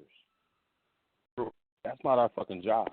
Our job is to promote a new culture for the youth that ain't gonna fuck with it. The youth already ain't fucking with it. They think the Bible's a comic book. Sure. So our mission is not for the elders. And when we talk to elders, first thing I understand exactly what they mean when they come from that religious paradigm, because I can't act like I don't know nothing about it. I was raised in that shit. But see, it's not about that. It's about the charismatic nature as the individual. When you got motherfuckers who love you so much, they'll check that shit. They'll still fuck with it, but on the accountability of you or in your presence, they'll check that shit. That's when you know that. That's when you know it go beyond. It's something, it's the respect they have for you, and sometimes that's all that's needed. Okay. Because everything for this African liberation, like Dr. Clark said, is a tool. Your job is to distinguish who's caught up, who's worshiping the tool, and who's using the tool for African liberation. That's really the task at hand. So when you look for certain mediums, you expect certain behavior. Facebook is not no motherfucking place for African liberation. That's keeping it 100. So anybody can make a profile and claim to be something that they're not. That's what the fuck this shit is set up for. That's what MySpace was for. So that's not, that's not the attack grounds. The attack ground really is the streets. In your neighborhood. If you can't save a neighborhood, man, if you ain't reaching out to your intermediate neighborhood, come on. You're doing shit. I won't say you ain't doing nothing, because you may not know how to reach to the people in your neighborhood. The hood changed faster, man. The shit in the hood, everybody know that. That shit changed faster than any other nation. Shit can be cool 1 minute. The temperament of the hood is very delicate. Mm-hmm. It's very delicate. You see what I'm saying? Your job is to stay consistent in your talk. That's it. That's all you can do. Stay consistent in your talk. Just like the gangbangers staying consistent that they banging. Just like everybody staying consistent in what the fuck they doing. You stay consistent in what you're doing. That's it. That's all you can do. And your consistency and persistency is going to pay off. I'm going to say, you know what? That nigga sure do, this Johnny come latelys. And you have to distinguish between a Johnny come lately and a motherfucker who just passionate about their people. It's hard. So now they're making it hard. I'm going to stop saying that. Now they're making it hard. Why? Because they take motherfuckers taking to it like it's just a new fad. And for motherfuckers who've been doing it, it's like a slap in the face, like Sister Camille and the other brother was saying earlier. It's like a slap in the face for those who've been in it. But I look at it for what it is. Motherfuckers is paying attention. And that's what I take. I take it for just that. I don't put nothing past nobody, and I take the facts just like that. Motherfuckers paying attention to us. That's it. You got motherfuckers who influence and power run neck and neck. If you don't, motherfuckers who are in line to getting power, you can see it because they got a savvy influence.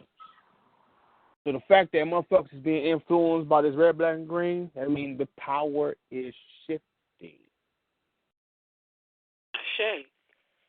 And that's why I think you got all of this confusion coming about, because I'm gonna give you an example what you was talking about. See, I ain't trying to convert no and this let me get this right. I ain't trying to convert no elder that's caught up in the religions of perversion, because like you said, I understand the history and the time period from which they came out of. Okay, but I'm in the hood, right? Got an elder out there who talking to youngest how he was a Black Panther. Boom, boom, boom, boom, bang. We get into a discussion. Come to find out that the elder really kind of front, and then the elder came at me with the religions of perversion, and I backsmacked that shit down. Forgot that he was an elder. Wasn't like I was calling him all kind of MFs or whatever, but I was shitting all on that religion of perversion. And the youngins that was around, they loved it. That's where I'm coming from.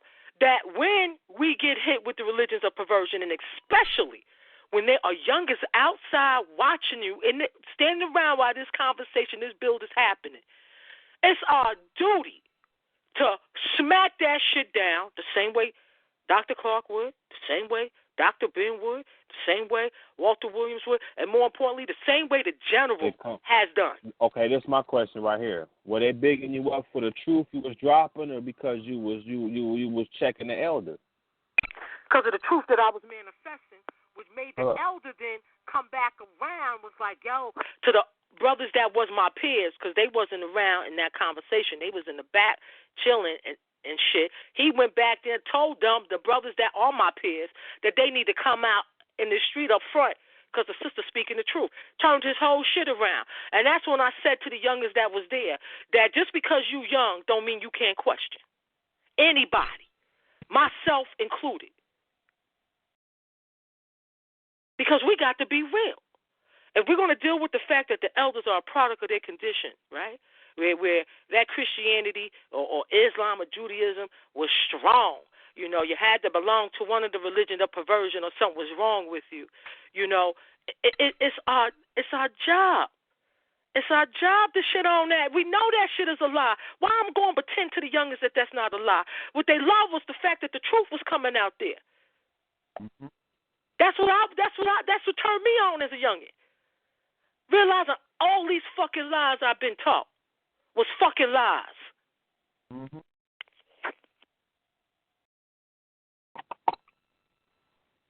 Can y'all hear me? Yes. Shay King. Mm-hmm. All right, sister and brothers, I have to agree with y'all because I'm gonna tell you this. Now, this is some real stuff.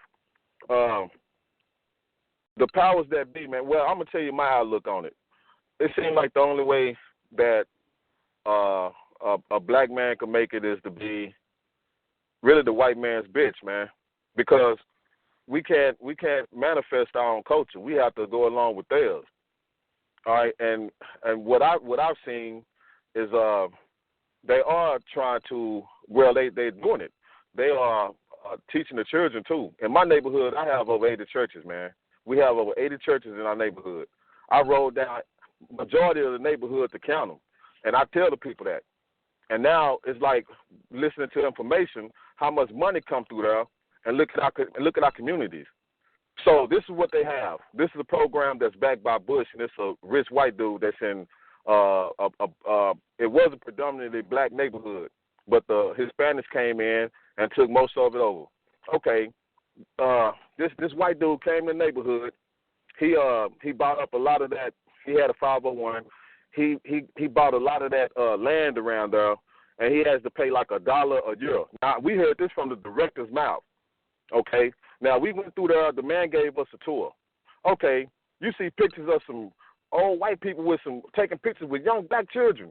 They come through the neighborhood and pick these children up and take them somewhere else, and put stuff in their head. See, I look at this as, now white people a lot of them are way wide awake and highly energetic behind their thinking, and they're very strategic. They have a lot of them are Masons or whatever. So that means they're structured. So they know exactly what they're doing when they go to these children and try to take their minds and integrate them. You get what I'm saying? And in the shopping center right around the corner from this place. Now this is the projects I'm talking about, and there's houses around the community, of course. Okay, in the shopping center, which is owned by a Jew, You have majority Koreans running these stores, and in this dollar store where a lot of black people go, what you see a whole bunch of pictures of the white Jesus. I made sure to take a picture of that so I can show people that, man, in 2015, even if you want to believe in the Bible, look at what they still putting out there. I'm like, man, okay. So they're trying to get the children in droves. So right now I'm dealing with a child right now who's a product of that. Well, you talking too much hate.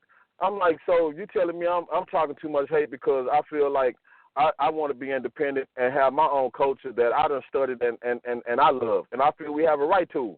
And I have to understand that she doesn't understand the statistics and everything and how we're under attack. So I have to gradually bring her into that because when I start talking, she gets angry. See, that's the zealotry kicking in. It's very dangerous, man, and they know what they're doing. That's why I have to feel the way I feel. But in order to really exist, especially a black man, you have to be the white man's bitch. Because once you start coming with, well, we need our independence, like China and everybody else, then there it go. It's a major problem. It's a major problem. And even China, I read in the news that a lot of Chinese are fighting to become Christians. China, the government said, okay, you can be Christians as long as you don't have no foreign entities in your groups, because they use that as a war tactic, like how they do in Africa. Mhm. Mhm. See, a lot of our people just don't know that.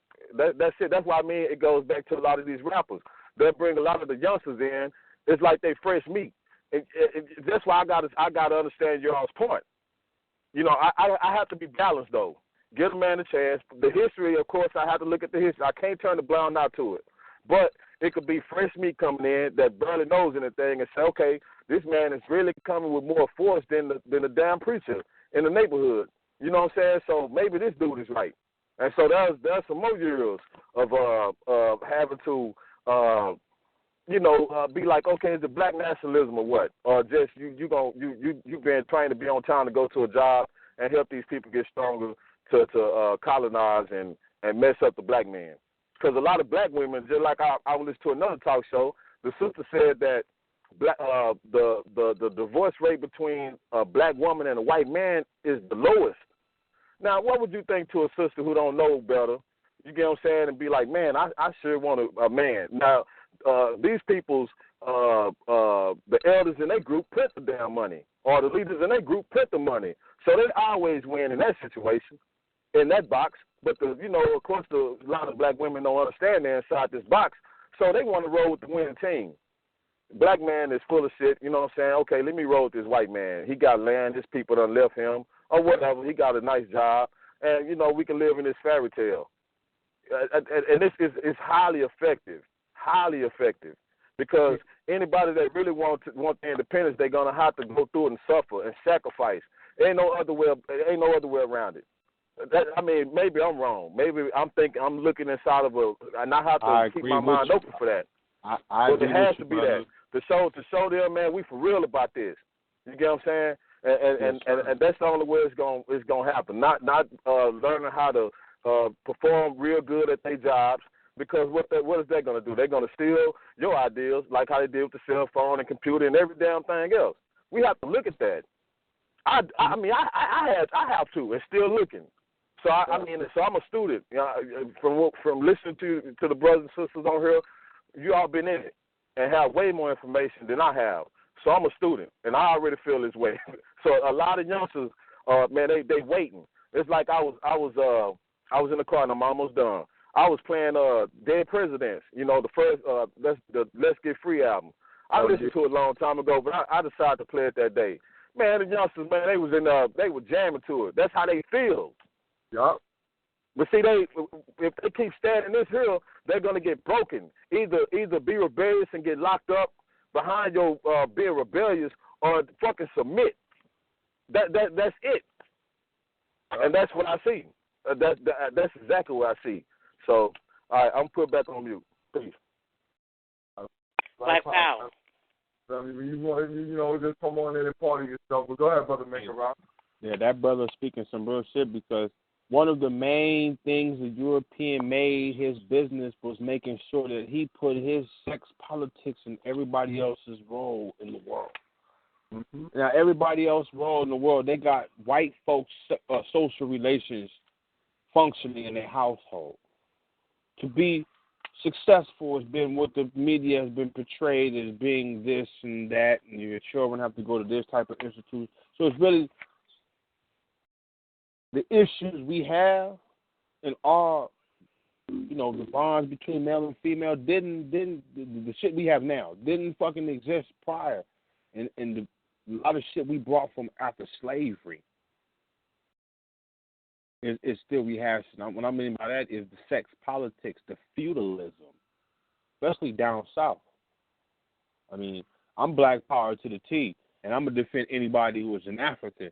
But goddamn, some shit, it's some unexplainable behavior that's going on right now.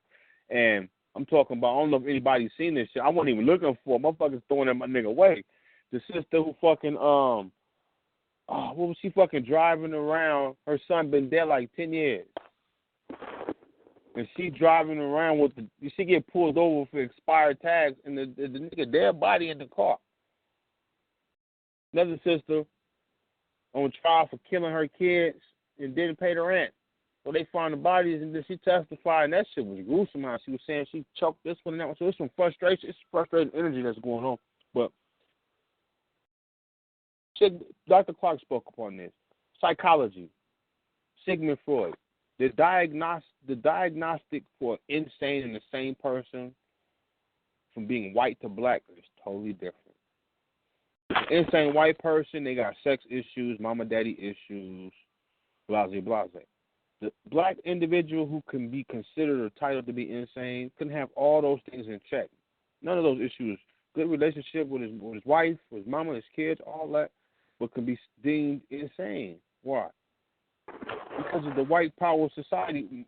Most black psychologists say when they look at individuals who's insane as black, the root of the problem is white supremacy, white racism, how individuals interpret that.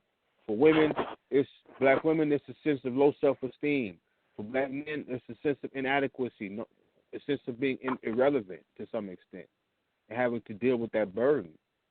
And the frustration goes on, especially when the bond comes, because if America's nightmare, if white America's threat is a solid black family, I mean, it's like the minute, we know this to be true, the minute two people say they're going to be together, individuals going to test that bond, right? Oh, they say they're together? Let's see. See how, they're together. They're stuck like a motherfucker, right? But so that's going to be the first attack right there. So especially when you, why the black man and woman can't be together? Because they produce America's threat. Strong black children who are growing up, learning to manage and handle power. Ain't no power. There's a lot of influence in religion, but ain't no power because the deity is the cracker. In 2015, we know this to be true. So what are we doing? We're realigning ourselves. We're preparing for the next generation. It's already here. The youth are already here. So our audience is the youth to some extent. To every extent. But also, I mean, when it comes to elders, I like hitting them with their own shit. Because they use the religion to govern their morality. And they be caught up because you're supposed to turn the other cheek and love the enemy. So when you hit them with some scriptures of their own, it's good to know a little bit about their shit because you can turn it against them. Then they have to step up to the plate because they wouldn't be so-called what they are. Titles people give themselves come with expectations. If motherfuckers say they're a Christian, you expect them to be very devout towards Jesus Christ. If motherfuckers say they're a Muslim, you expect them to pray 5 times a day and respect Muhammad. If motherfuckers say they was a Buddhist, you would expect them to scream Ohms. If motherfuckers say they was red, black, and green, y'all get the picture, you would expect that individual to be screaming for revolution, screaming for tearing down the system. Why? Because every single part of this system has racism in it. And to leave one part of it, that's what's going on now. Like Malcolm X said this. Every problem that the Europeans have came with to fix the race problem in America, it's only complicated the problem even worse. 1865 till now, and the race problem is still an issue, even with the black president in office, so-called black president in office. Yes, sir. Right. So what are they preparing for? When you have what's the nigga named Trump? They tell you right there, they open the doors to mayhem. We should be looking who the fuck finna come next. Now, you know the shit ain't gonna change, but they're gonna be, they're being more open with their racist. They're being they're being more open with their racist hypocrisy. On what, you know, they're not being hypocritical. So we should know better. Really, what they just being quite upfront. They just lying. No, you're right about that. Real talk. They still doing the same shit they was doing 100 years ago. Niggas was still hanging from trees. It's tradition. We don't understand that. The youth do. Mm-hmm. The youth do. And the fear factor has to be gone. I don't even know what motherfuckers kill me. Poverty unites people. People don't understand that. When you poor, you don't have nothing to lose. See, when you a rich motherfucker or you looking to get rich and you trying to go to war, if that motherfucker know that, they're going to hold on. Before, you know, who this nigga right here? They're going to tell you something about him. Oh, no, he's not like the rest of them. He's trying to get rich. Yeah. Okay, we'll use that against him. And boom. The revolution is not comfortable. It's not comfortable. When it gets too comfortable, that's when you get a little wary. Because that's when, before motherfucking Hitler stormed the Jews into the gas chambers, you know the Jews thought they were at the plight of Germany. They thought they were at the integration period of its height. That was the cheese. Real talk. Before Hitler marched them in Jews, then them up, boom. But we can't, you know, and we got to look, right, really what America's scared of right now is the homeless. Real fucking talk. Any nigga who you want to lead an army right now in your community, my nigga, go feed motherfuckers. Go feed the homeless. I'm gonna bet you the police gonna start fucking with you, and you think you're doing a good deed. They want to. You'll be like, damn. You'll see how political it is. Do you know these motherfuckers are checking me because they want to be the motherfucker supplying me with the food to get these motherfuckers so they can get attacked. Yeah. Real talk. Now, you're right about that. I've seen that. I've seen people going to jail for feeding the homeless. If you ain't got no permit, no shit like that, if you're not dealing with the state to feed the homeless, then you can't just go out there and feed people because they're hungry. Because as you said, when you feed the people tend to listen more to a person who's willing to put food in their stomach, man. Yeah, they let you get away with giving a couple niggas a sandwich. But let them roll by and see motherfuckers lined up getting food like niggas in the cheese line back in the day for Yayo. You know what I'm saying? They gonna say, look at this brother boy. What the fuck you doing? Yeah. Nigga, you just feeding? You think you gonna just feed the poor around here? Not let me know? So it doesn't. See, the problem we think it's not action in America. It's permission. That's old extortion tactics from the Catholic Church, from them old wops, them guineas. They dabble in everything.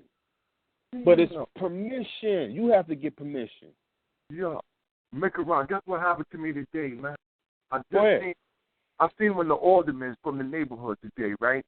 So they talking to me about money in the community and 501c3. You can get this money if you got these numbers and all this shit, right? So I'm like, yo, listen.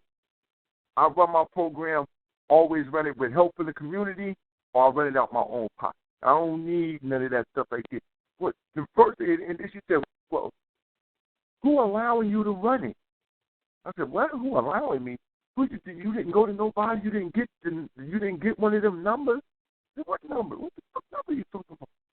You know, and she talking about the nonprofit. You know, when you're a nonprofit, they give you the goddamn business number, and you can go use that to try to get money out of the system. But if you're getting money out of the motherfuckers, they dictate it. Period. They dictate it out of you. And so when you said this shit about they want permission, I think that they are already implanted it in this woman's head, and she was giving it to me that, yo, listen, you not get permission. You need permission. You got to get your papers right. Get your paper numbers, then what you doing. Because what you were saying, then what you doing is really something. You know what I'm saying? They ain't really worth nothing because you ain't got proper credential yet for the motherfucking crack. Now, you know who take heed of that shit real personal? You know who's going to be a main enemy when you say, you know what, I'm just going to start feeding my niggas in the hood, the homeless junkies in the hood. I'm going to start feeding them niggas, man. Say, dog, I'm going to get niggas somewhere lay their head, man. We're going to clear the backyard out and make bunks, man. It's going to be like Fight Club around this motherfucker. You know, so the first motherfucker's going to be on your head? The church. Catholic charities. Why?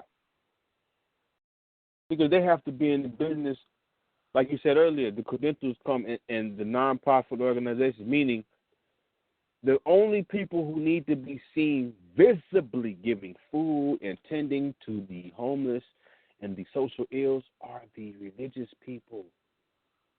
You know what I'm saying? Mm-hmm. So you get the illusion that these motherfuckers, you know, well, them Christians, them Jehovah's Witnesses sure do. They do God's work. They do a little good charity work because they be seen doing charity. My granny used to always tell me, you know what I'm saying, motherfuckers speak on their good deeds in public, they get their reward, right? You ain't got to keep iterating your program or what you're trying to do. Just do it. And your program will speak to itself, you know what I'm saying? But they have to be seen. So it has to be the monopoly on poverty on is the Salvation Army.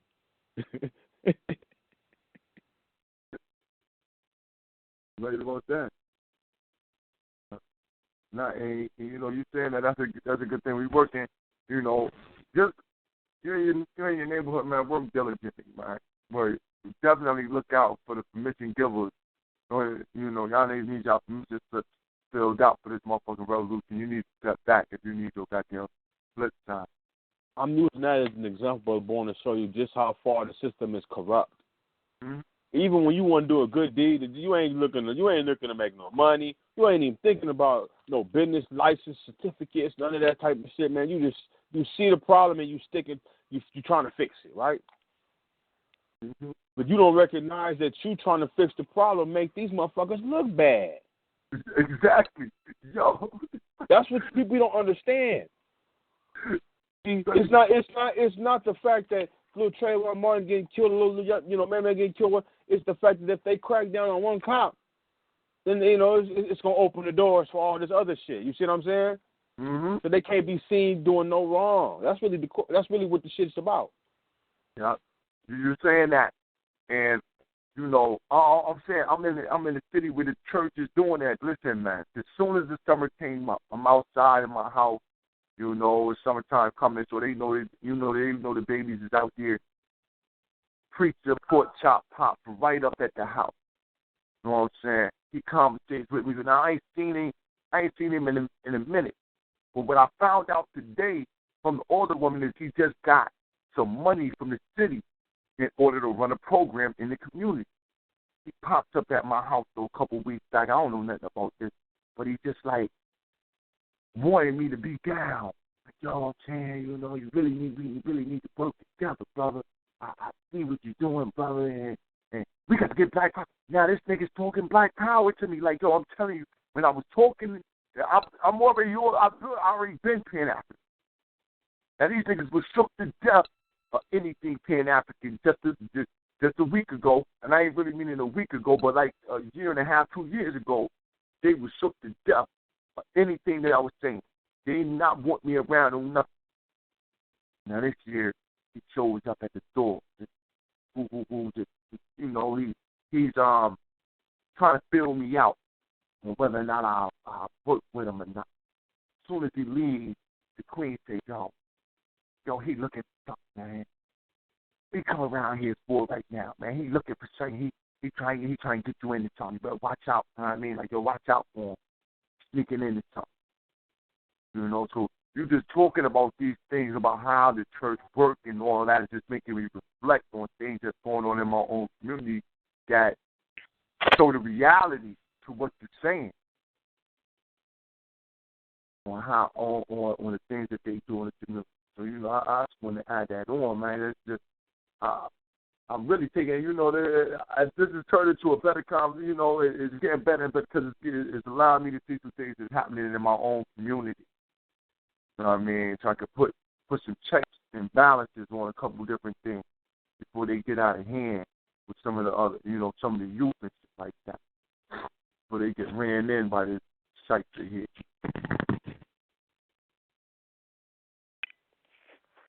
Like Dr. Clark said, religions are the handmaidens of conquerors. And another thing that he said, which is historically true, how do you oppress a people? You educate them. And that religion of the cracker beast has been used to keep us accepting of our slavery, to actually pretend like it has ended and it don't exist. And that's something else that Farrakhan has said, that white supremacy has ended. And then let's also go to the other video that he put out for this bullshit march, that he's seeking justice for all creeds. What do all creeds mean? But you're going front like it's black power? You're talking to young black youth out here being slaughtered by the cracker beast, this white racist society? Well, that's not what your message is saying. All creeds mean everybody. Mr. Camille, I don't mean to cut you. I just want to ask a question real quick, because maybe I didn't hear that. Did you say that he stated that white supremacy had ended? And that, when he was being interviewed by the Breakfast Club, that is correct. Because, like I said, I looked at that Breakfast Club shit, but I looked at that. There's a little bit of it because I done heard his spill so many times that I don't want to even hear it go in my ear. But I believe, it's not like I don't believe that he said that. It's just that I want to make sure that I hear it for myself so I can be like, yeah, you understand. So when you look at how could you say, see, that's where we at. White man and the devil, white supremacy that ended, it's all our fault. See, you when you said that, that's setting us up. That's setting us up before that. Look, man, before that pull yourself up by the bootstrap conflict. That's what he's setting us up for. Straight up. To put a statement out like that. He's setting us up for, nigga, it's your fault, nigga. Your fault, nigga. It's your fault, nigga, this shit going down like that. I don't know. I ain't mean to cut you, Sister Camille. I just want to ask that again, because that's just, I don't know. But, King, it goes to the question then, who we seeking justice from then? Exactly. Justice for what? What? Yeah, justice for what? It's all over with. Wait for who? What the?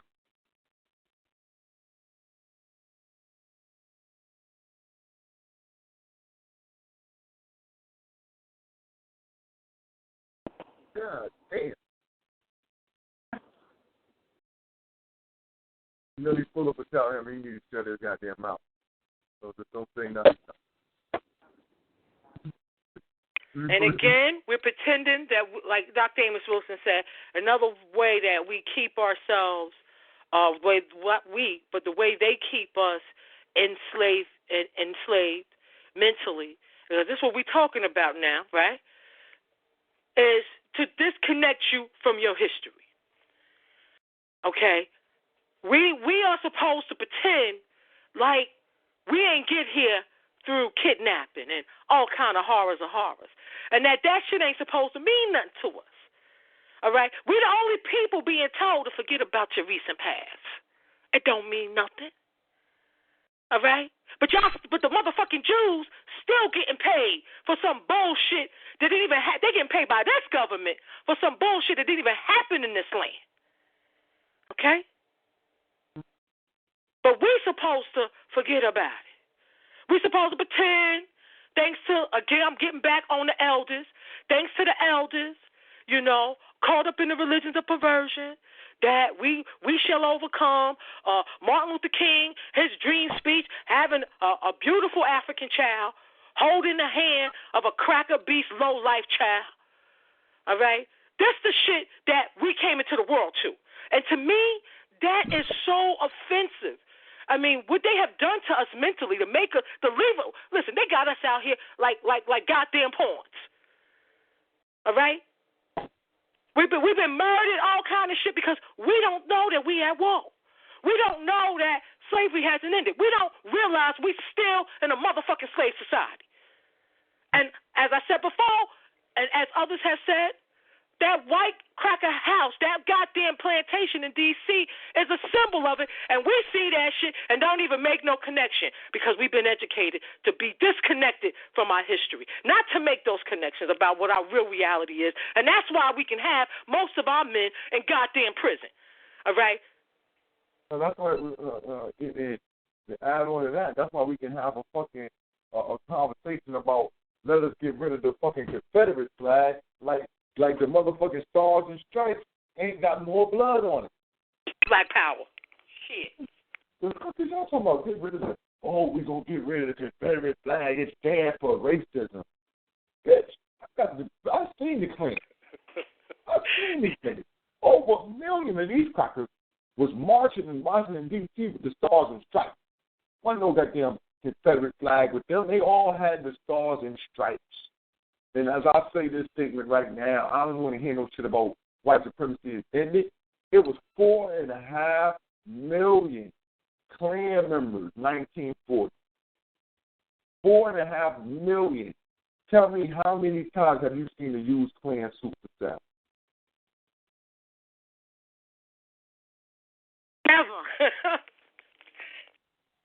Never. Never. Now I'm saying, listen, yo, I can get on eBay right now. I've never seen one. Never seen one. Maybe I missed out. Maybe I missed when they were selling one. But if it was 4.5 million of them, in 1940, and none of them motherfucking, I've never seen a Klan outfit for sale at the Salvation Army, at the Goodwill, used, on the side of the road, trash, none of that. So now, that means that these motherfuckers still, at least 4.5 million of them still walking the fuck around. They ain't gay, they suit up yet. So when the fuck when did this shit end? And this ain't got nothing to do with the Klan, because the real motherfuckers and the races of white supremacy here, they opt out of wearing the white suit any longer. They opted to the motherfucking judge role. They opted to suit and tie. They opted out of that for suit and tie. Period. And we so busy thinking that these motherfuckers is a bunch of goddamn ignorant hillbillies and shit. Niggas worried about hillbillies. Them hillbillies going, they rowdy. They'll start some shit. They ignorant and arrogant at the same time. But a fucking hillbillies, man, these motherfucking hillbillies is slow. They dumb as hell, too. They dumb as a fucking box of rock. So, you worry about attacking the hillbillies. You're going to attack the hillbillies. We're going to take the hillbilly flag. We're going to wave the stars and stripes. We American. We all American. A nigga say he American, I know something wrong. No, that was a sign of sickness right there. Ashe.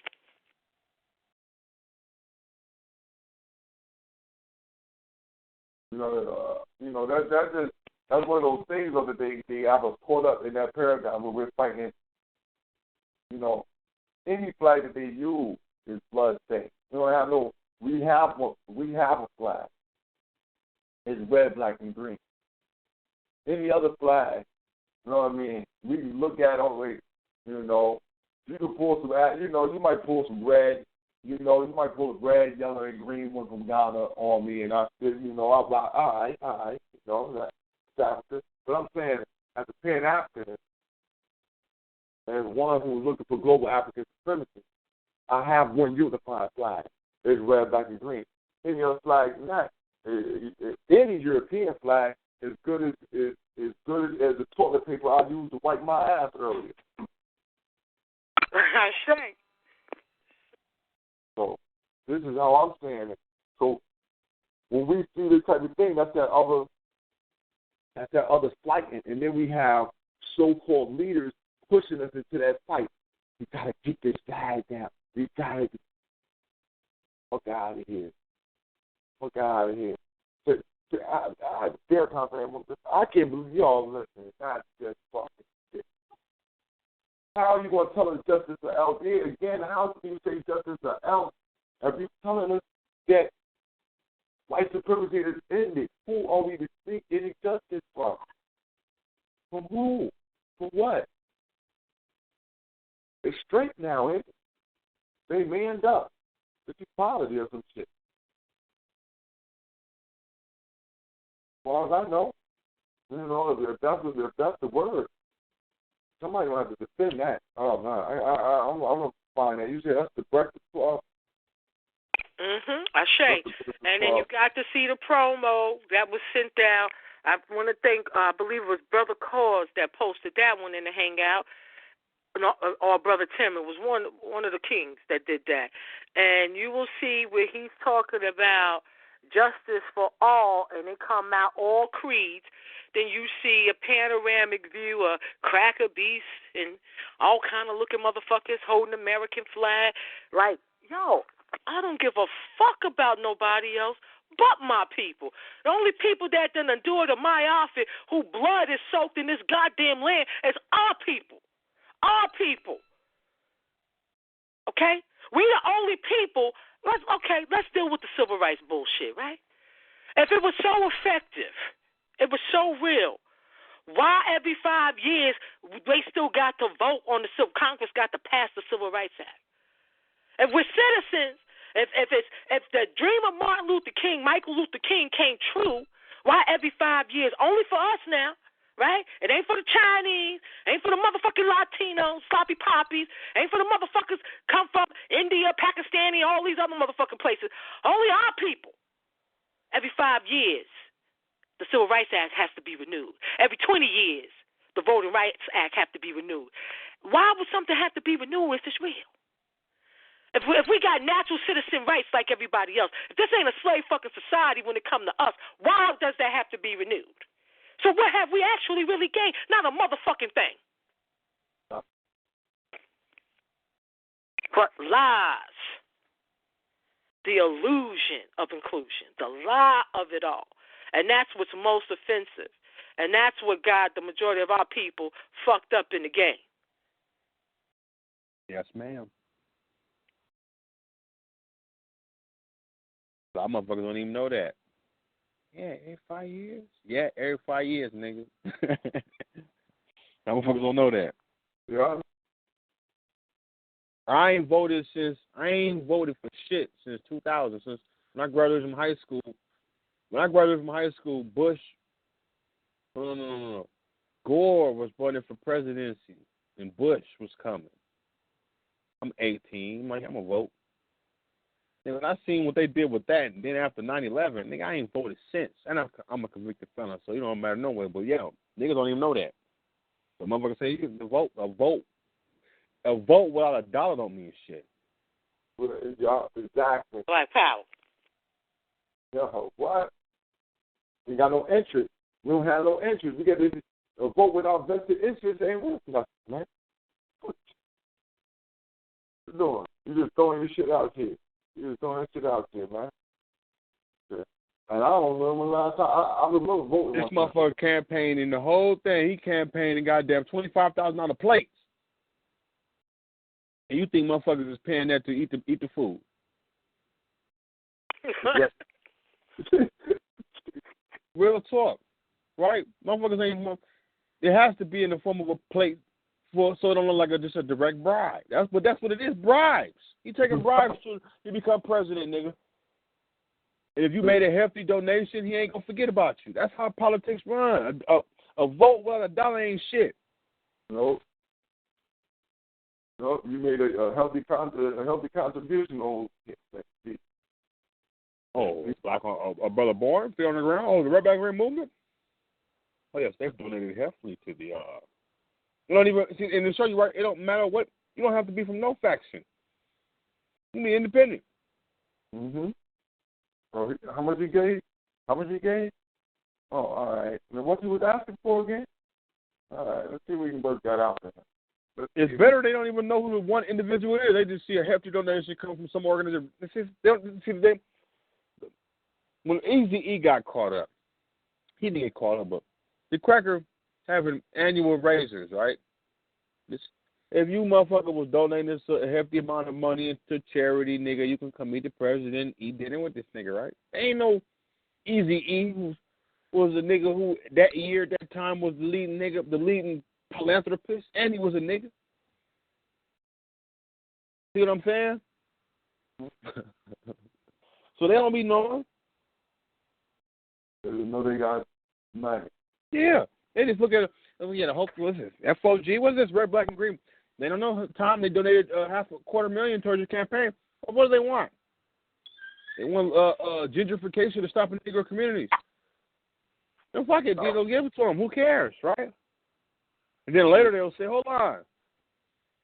I didn't know if their fucking flag was red, black, and green. I mean, I thought the red, black, and green, the RBG was something else, but I didn't. Then they'll catch on to it after motherfuckers got in their ear, but by that time they'll let you know that the motherfuckers rank and file and their chain of command ain't as tight as motherfuckers think it is. And anybody can be bought. That means a cracker too. Mm-hmm. Yo, you saying that right? I remember seeing a fucking thing with Bishop Magic Don, Magic Bishop Don, whatever how his name goes. And he was showing like he'd been around mass celebrity, so he had a picture with Bill Clinton and shit. You know what I'm saying? And his thing was how, you know what I'm saying, how he got to meet him. You know, they was at a party and shit. They said he was at a fundraiser and shit.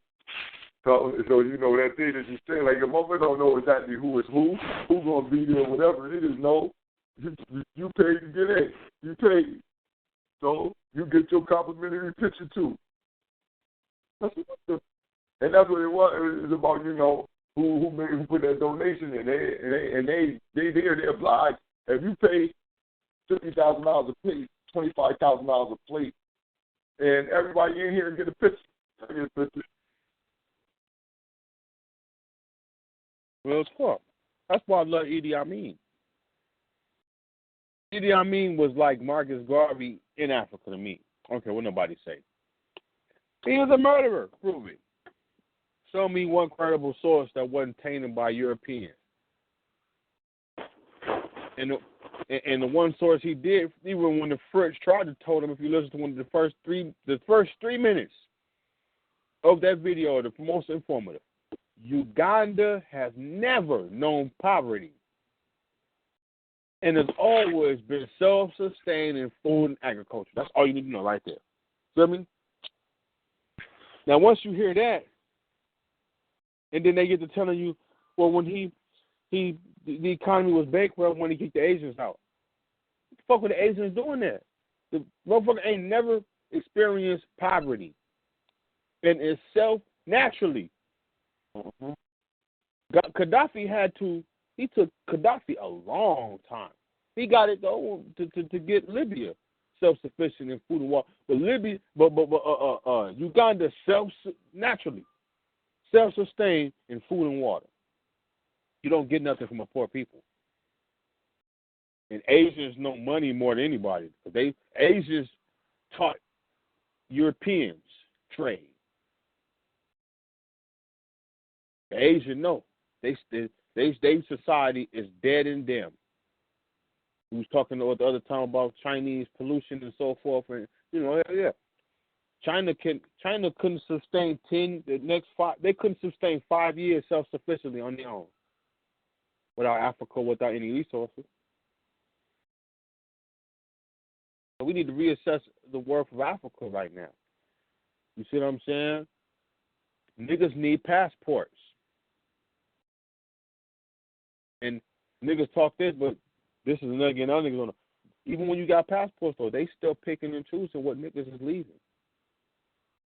And it's kind of ironic because you would be denied certain access to countries for being too honest. Why and the cracker got to know to ask you when you leave the country too. What's your state of business? Liberation. Excuse me.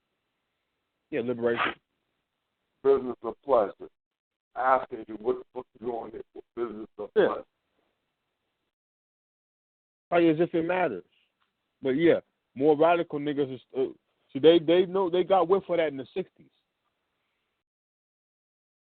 So let's take it back further. Motherfuckers went back home during the free man's bureau Act after slavery and up until Marcus Garvey. And the only reason Marcus Garvey wasn't successful in the Back to Africa movement is because at the time, 100 years from now, America was just coming up with the car. And you know, cars need what? Tires to run on. Yeah. That means you need rubber. The British had all the access to all the rubber plantations.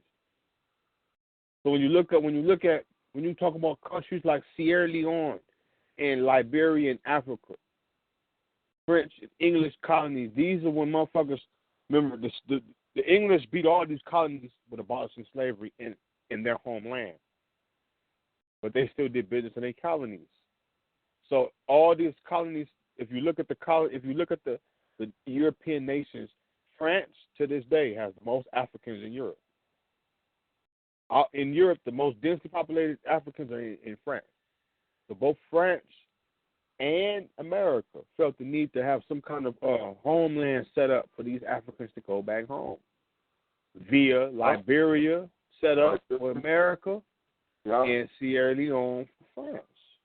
Yeah. Now, once they got over there, it was a culture shock because you had niggas in 2-3-piece suits and biscuits on with top hats and sisters with long dress in the humidity of Africa. So it was a culture shock because the Europeans came in and just told them West Africans, y'all need to scoot over because we finna bring some of y'all people back. Yeah. So it was a little, but they was working it out. But once the motherfuckers came up with the rubber for the tires, Ford. Yeah, once Goodyear got in here, Ford. You know what I'm saying? We ain't talking about Goodyear yet. We talking about Ford. Ford still got all the Ford first motherfucker come out with the first car. Ford still got, that motherfucker basically came out of him with a threat too. Basically said, if you don't give me access to all the plantations, I basically will destroy this nation in terms of infrastructure. So overnight, that's what blew away Garvey's movement, and then to some extent, you can take that further. Because Garvey was also trying to get boats and have sailmen, and that's going to compete with traveling, and that's going to bring import, especially on the East Coast.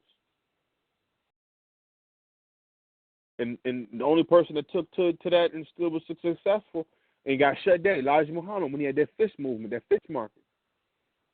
He was going to other nations and getting seafood because, to coincide with the Nation of Islam's diet. And when that got too lucrative, what happened? They shut that shit down.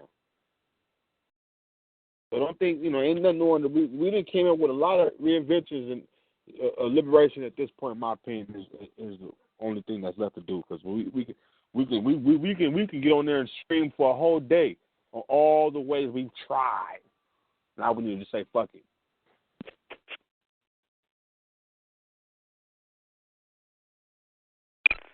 Ashe. And I look at this time around, it's interesting because from what little I know at this point, like the other brother mentioned, I'm a student myself, remain a student. There's so much out here to learn. But the thing that I have noticed thus far is that you've never really had a movement where our people are simply African-centered.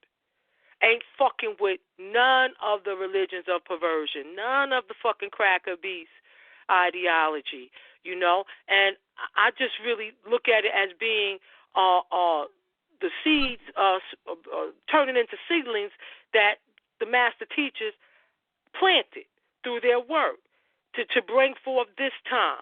This time is unique because we say fuck all your religions of perversion. We don't want none of it. And I haven't seen that before where we're holding on to some kind of cracker beast ideology, okay? If you want to bring up the Panthers, then we go to the cracker beast ideology of communism and socialism from the cracker beast perspective, Lenin and Marxist, not from an African perspective where we got examples of it in our own past, which Dr. Clark and Sheikh Anta Diop brought out in their works, and Dr. Ben too, to a certain extent, but definitely Sheikh Anta Diop. So this is what makes it different for me, that this is the first time where we are demanding African-centered only and not compromising on that shit.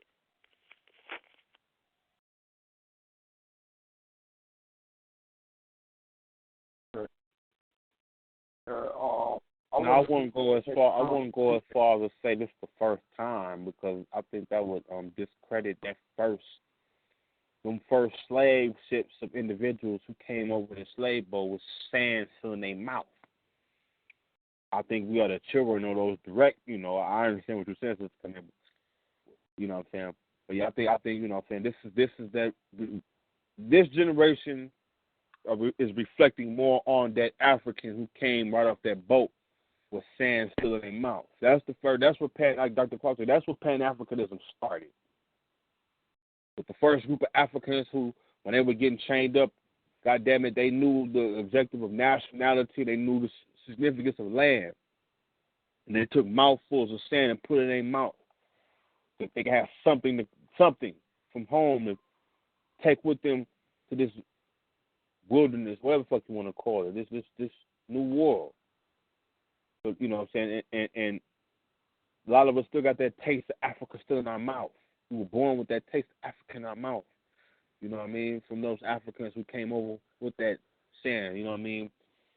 And a lot of people try to switch up the taste buds. They think it's Coca-Cola.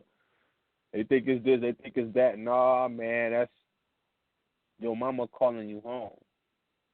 Your mama telling you, I'm older. Your mama older than all the myths. Your grandmama go back further than all the myths. And you're discrediting granny. You got some granny, you got new grannies, but I'm talking about when you go back.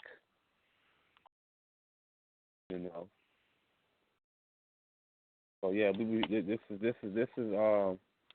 well, see, that's why I say I want to stay new, because every 100 years this shit happens. Every 100 years. When you look at Dr. Clark's book, The Trans-African Revolution, when he started back from the 15th century and goes back, he can point out each revolution in each different section of the world, and they come in increments, because this cracker like to try to change the age every century. It's a new age, a new philosophy, it's a new form of white supremacy with a new twist on it, and we catch it, but the majority of individuals don't. You see what I'm saying?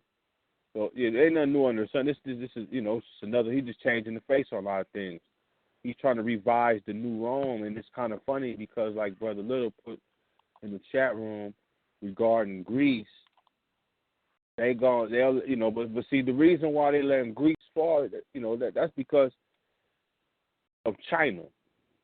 They trying to unify their economy so much with the European Union because China and Africa. They want to do that at the expense of another European nation. That's something we need to pay attention to. Even if it's the first the first so-called civilization in the West.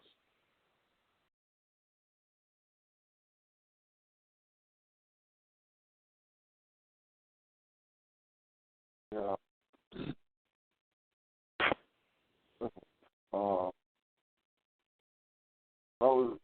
I made a mistake earlier.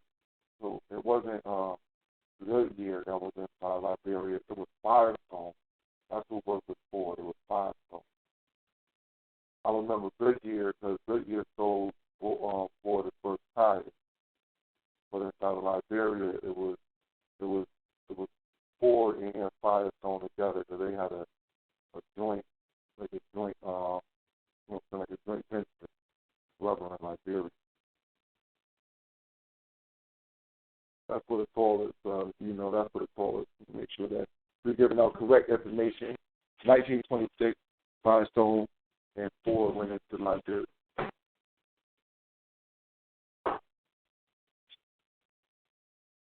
But make a Ryan bluff and check my motherfucking references, nigga. I can freestyle and still be on point now. No,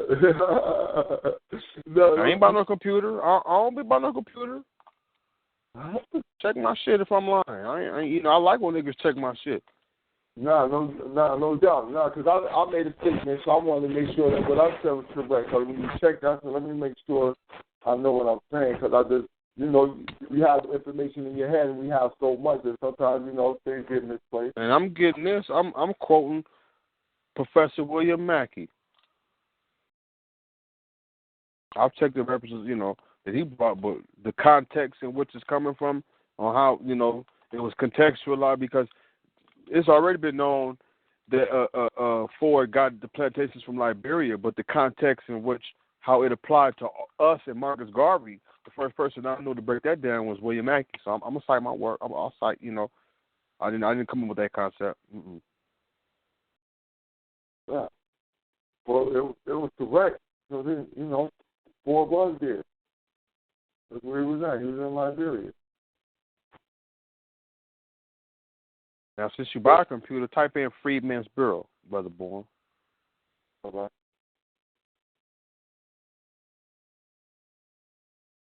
This is what Colin Muhammad was talking about when he said after construction, they tried to put little pseudo institutions in place. I won't say some pseudo. It was before it got up and running, it got shut down. but some Africans right now in Africa who was originally in America who went back during the 1920s and 30s and during the 1880s and the 1890s.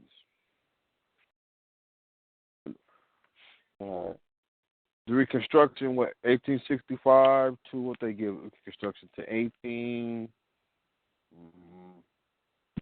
Yeah, this was a bill passed for whites and blacks. It was black slaves. This is what it was for. The U.S. Bureau of Refugees, Freedmen, and Abandoned Lands, popularly known as the Freedmen's Bureau, was established in 1865 by Congress to help former black slaves and poor whites in the South and aftermath of the U.S. Civil War, 1861 through 1865.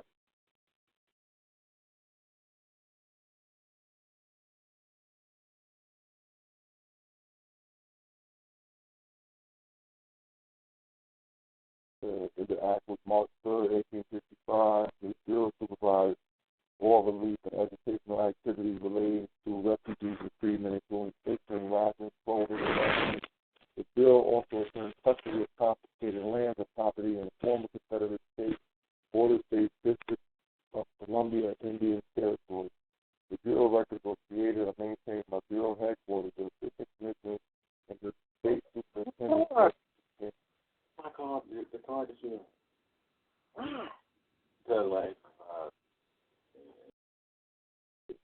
Somebody got their line open.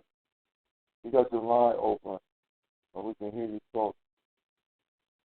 The Bureau records were created or maintained by Bureau headquarters, the Assistant Commissioners, and the State Superintendents of Education, and included personal records and a variety of standard reports concerning Bureau programs and conditions in the state.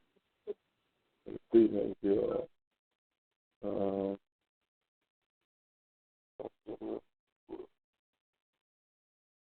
You want to look for anything in particular in a particular state dealing with it?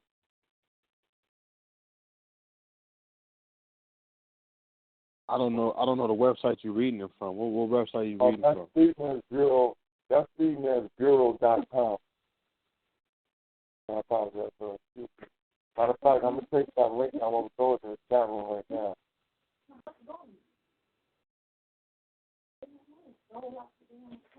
That's Freedmen's Bureau.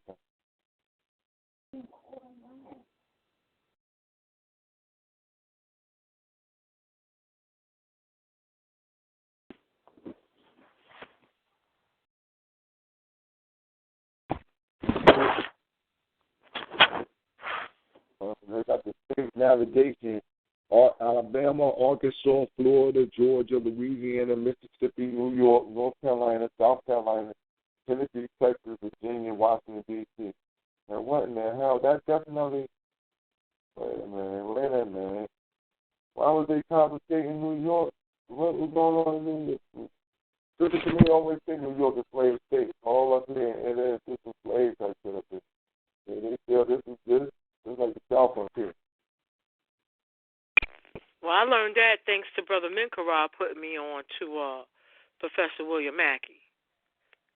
Okay, he does a great job of showing how New York was a supporter of the Confederate States, and particularly all of the northern states that were used as ports. You know, Massachusetts was another one. You know, strong with the abuse of our people because they were making good money, all right, building the ships, sending the cotton and other things that were made in the South over to England. We got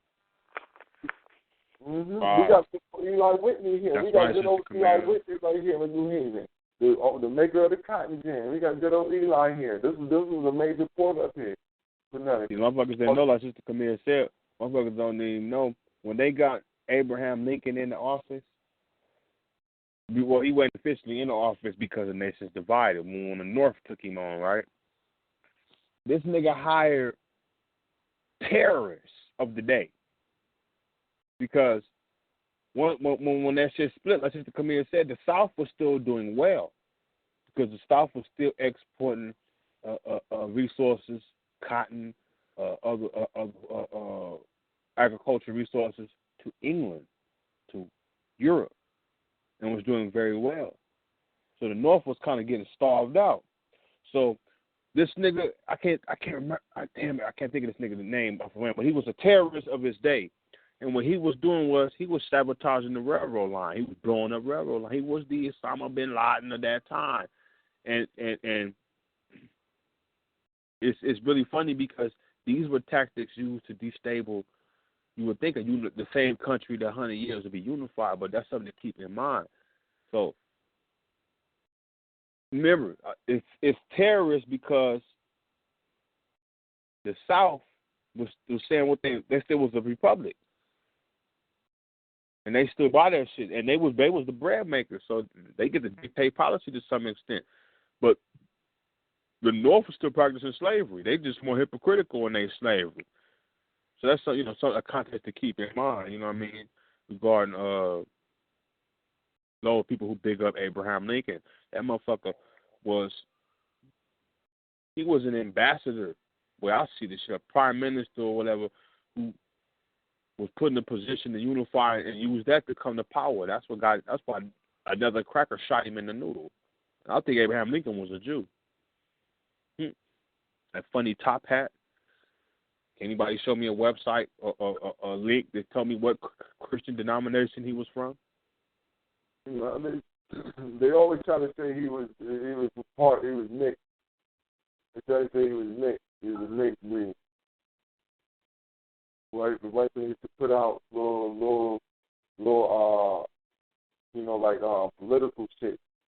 All he did was cut his Jewish eyebrows. I mean, his Jewish sideburns. You ever seen him put some Jewish sideburns on Abraham Lincoln and tell me what you see? Yeah, they call him a gypsy, or they call him like a mixed breed, like if you mix a damn Jew. He got that long smoke hat like Jews wear. Hey. He wear black all the time like Jews, and you never see him wearing a cross. That's cold word. That's cold word for Jew. And we know that those Cracker Beast Jews that came over here during that time period changed their last names. Mm-hmm.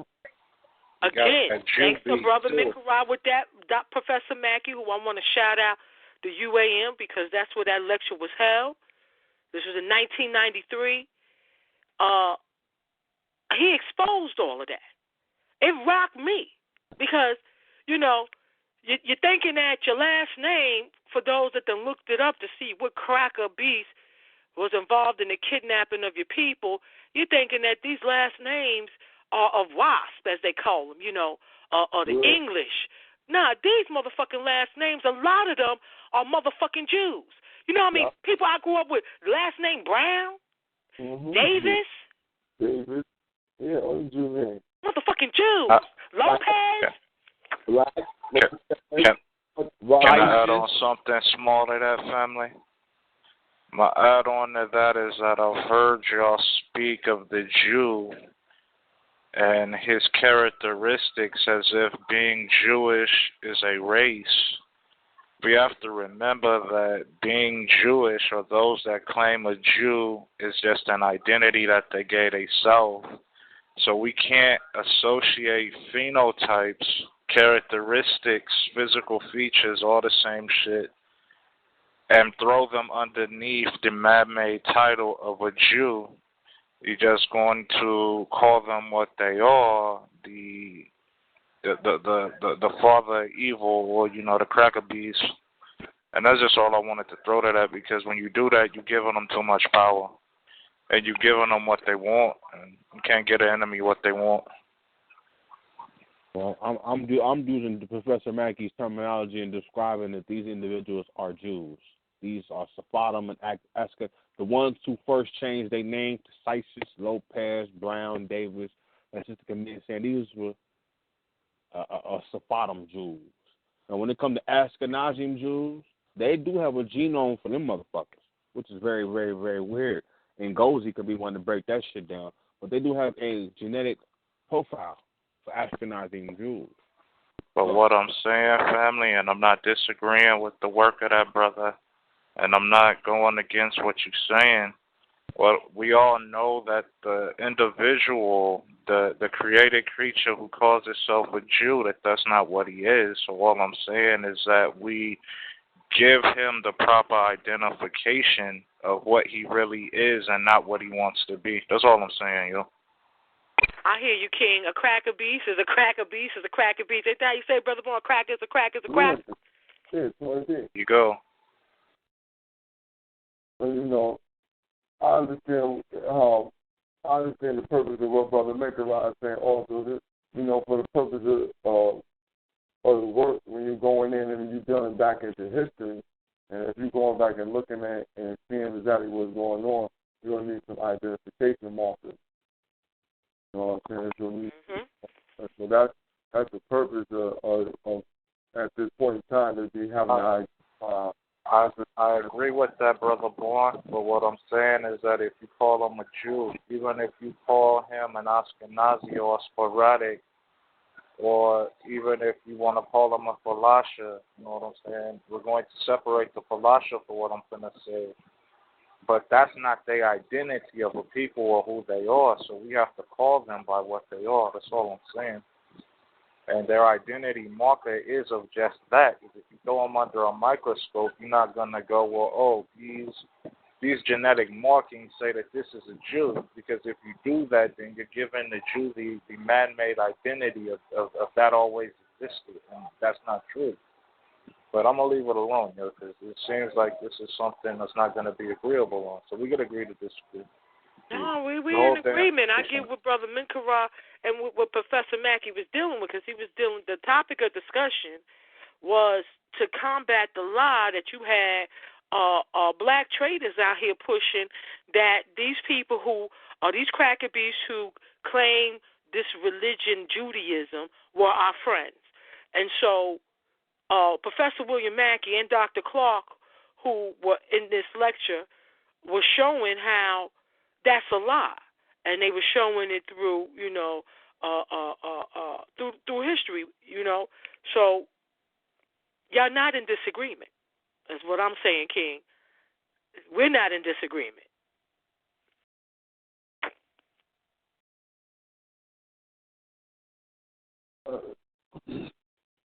Continue to build the Residuarists.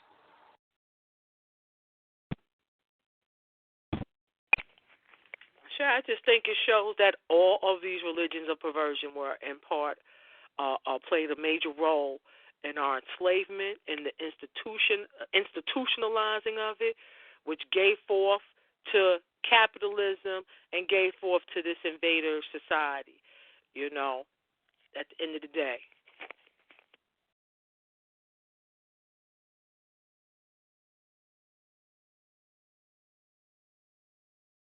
Yeah. You always gonna have that.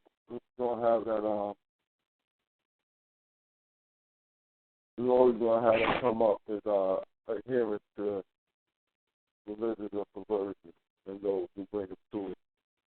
So, we're dealing in this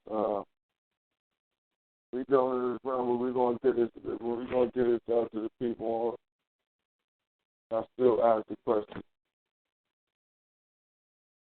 You got it. Like, you get what I'm saying? That would be like a Christian saying that being Christian is a race, and you giving physical features and phenotypes to that of a Christian or a Muslim or so on and so on, a Buddhist. You know what I'm saying? That's what you're doing.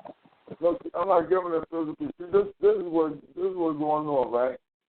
A certain race of people, a group of people, a race of them, got together and for themselves a title and a name. For themselves Jew. Where they made sure that they were identified by what they looked like. They codified their title around their phenotype.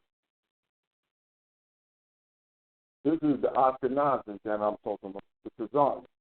The Khazarians was a people who changed themselves into a different people. This is our new name. Now, regardless if they practice a religion or not, this is the title that they've been using as a people. You know what I'm saying? The same way as we just look and see a tribe of Igbo, those are our people. And so they call themselves Igbo, regardless of whatever they practice in. This is what these people have codified themselves as and are moving through, utilizing religion to keep our minds fucked up. But this is the title that they go on by. And there's different sets of it. Because they're not like Italians. They are moving. These are some moving type of people. These motherfuckers is transient. They kicked out of every fucking where they at. They fucking nuts. Everywhere that these motherfuckers are stepped at, they have been fucking all the other countries where the Italians, at the French, the English, and none of these motherfuckers, we don't like that. You just said the same thing, family.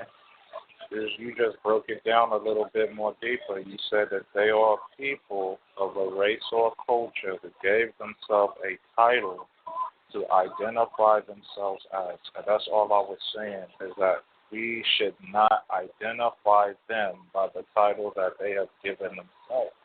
And we should not associate their characteristics, physical features, with that of the title that they give themselves. But this is going on for a little bit longer than I wanted it to go on. So I want the brother to finish breaking down, what he was breaking down. May the brother be able to go back through the information that he was putting down before I interrupted the brother. You know what I'm saying? I don't think we got to go that far into it, so I understand everybody's basic point, principle, on where they're coming from. I'm just saying, let's not put energy into a dead horse. Leave that motherfucker dead, let it rot and die off.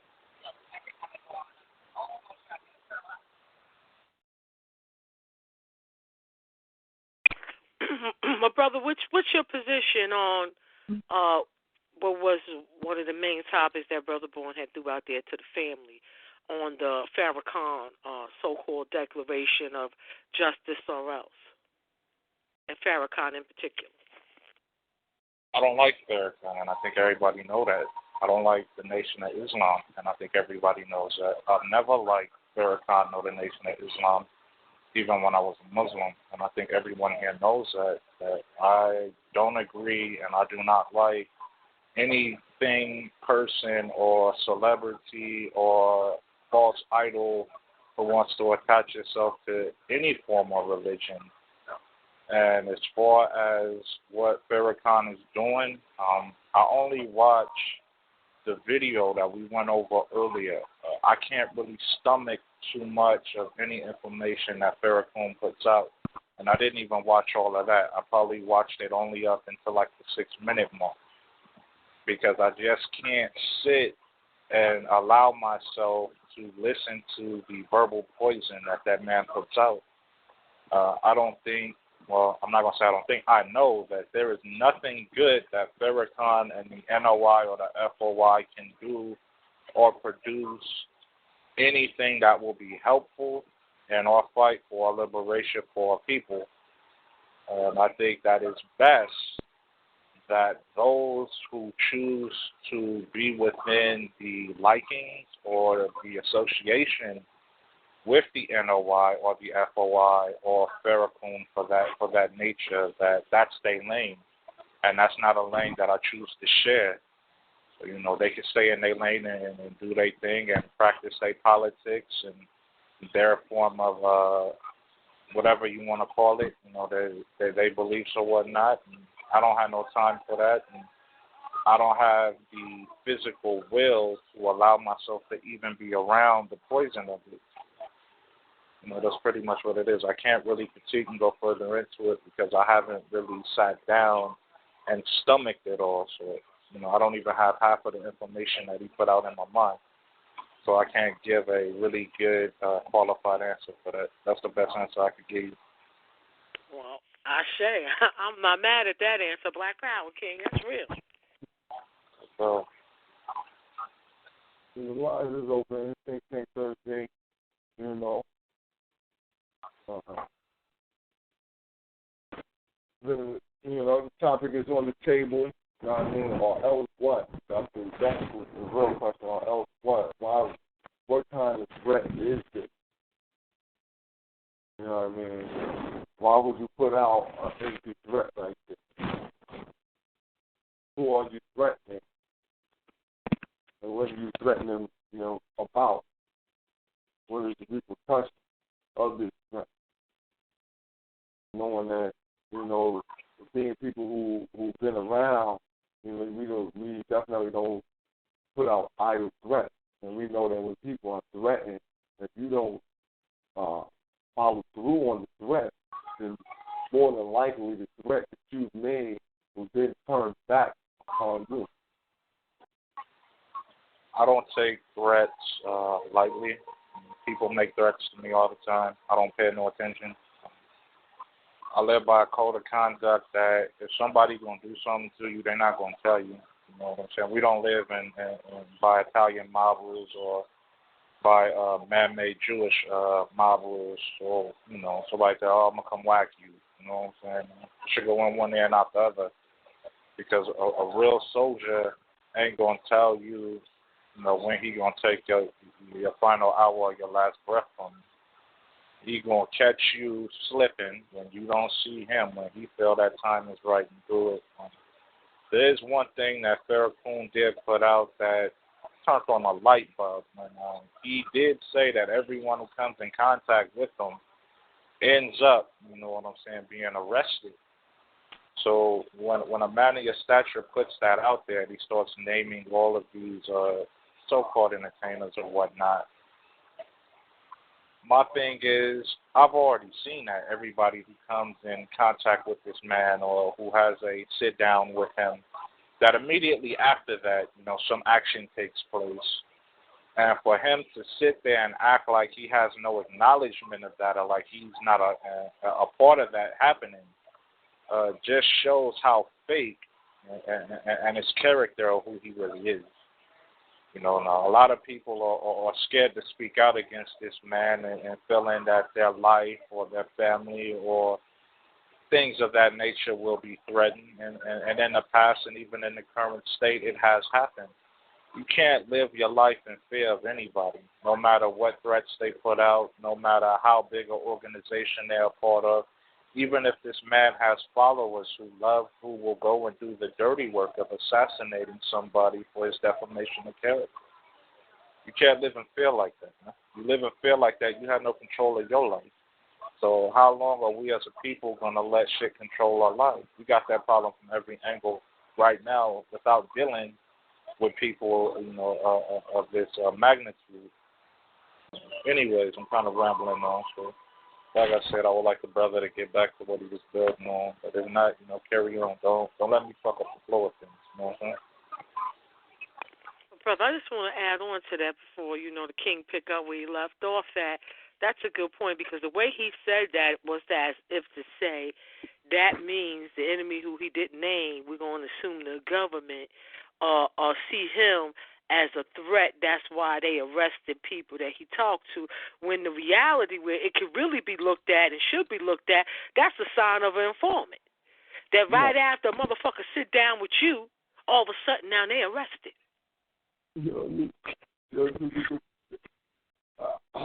I've seen about something like that. Like a picture, and right, and a lot of them pictures I had already, like I subscribed to this hip hop thing where it's like this hip hop news. You know what I'm saying? And so the young boy had already put the information out. Now, look, Farrakhan, whatever it is, look, you get arrested for kidnapping and pistol whipping the dude, Rick Ross. You pistol whipped this man. They got the pictures of the man pistol whipped. This ain't a setup. You came home. This dude is in your house having sex. He's supposed to be in there fixing stuff. He in there got a party going on in Rick Ross' house. Rick Ross away. Rick Ross gets here, fighters don't get there party. Then him and his man grabs him up, slaps him up with the pistol and all type of mess. Tell the man, don't tell the man, tell. What the hell?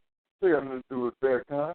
When young thugs, this nigga done sent the motherfucker out to shoot up Lil Wayne Buster.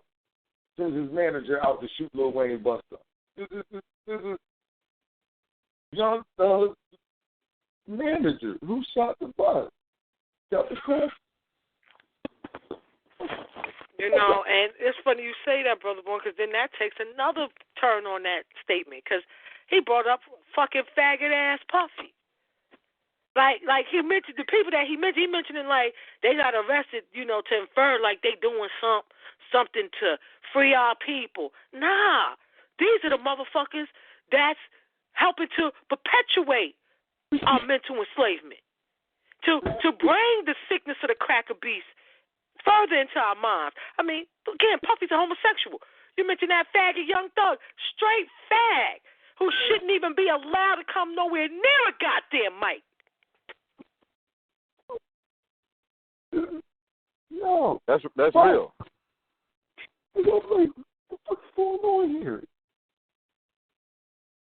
So that makes Farrakhan even more suspect. You know what I'm saying? It's more dangerous when you look at what the listen. Like I didn't even know that. Like I know Puffy.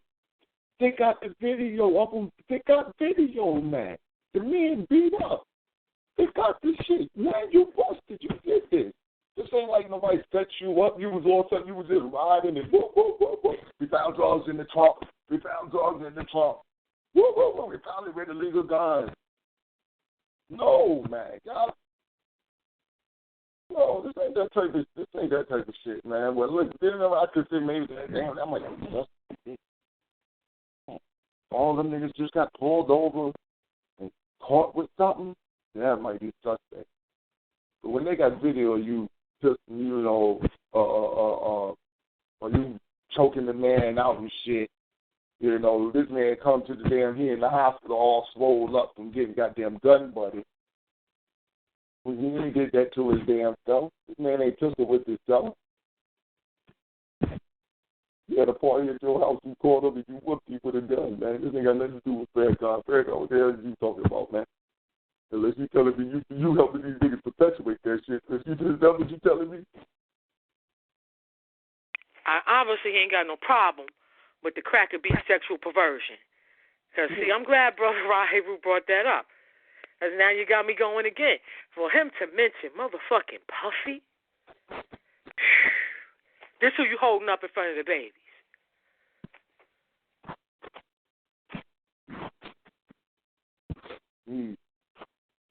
A goddamn cracker beast lover, a servant of the cracker beast.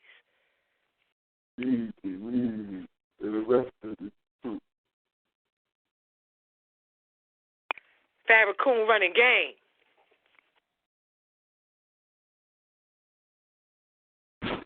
Yeah. I never, listen, man. So I met Brother Little. If you have little anything, and like you made that up, that's Brother Little. That's Brother Little. That's his name. That's Brother Little. But if you making that up, I'm Lil. I don't say no grown man who I'm Lil I'm Lil Weezy, Lil Boozy, Lil Young, Young Jock, Young G. What the fuck you what? Don't ask man. Don't ask man. Don't go around and be like, I'm Lil such and such. Well, you don't make that up. That always throw me off. That always throw me off. Mm-hmm.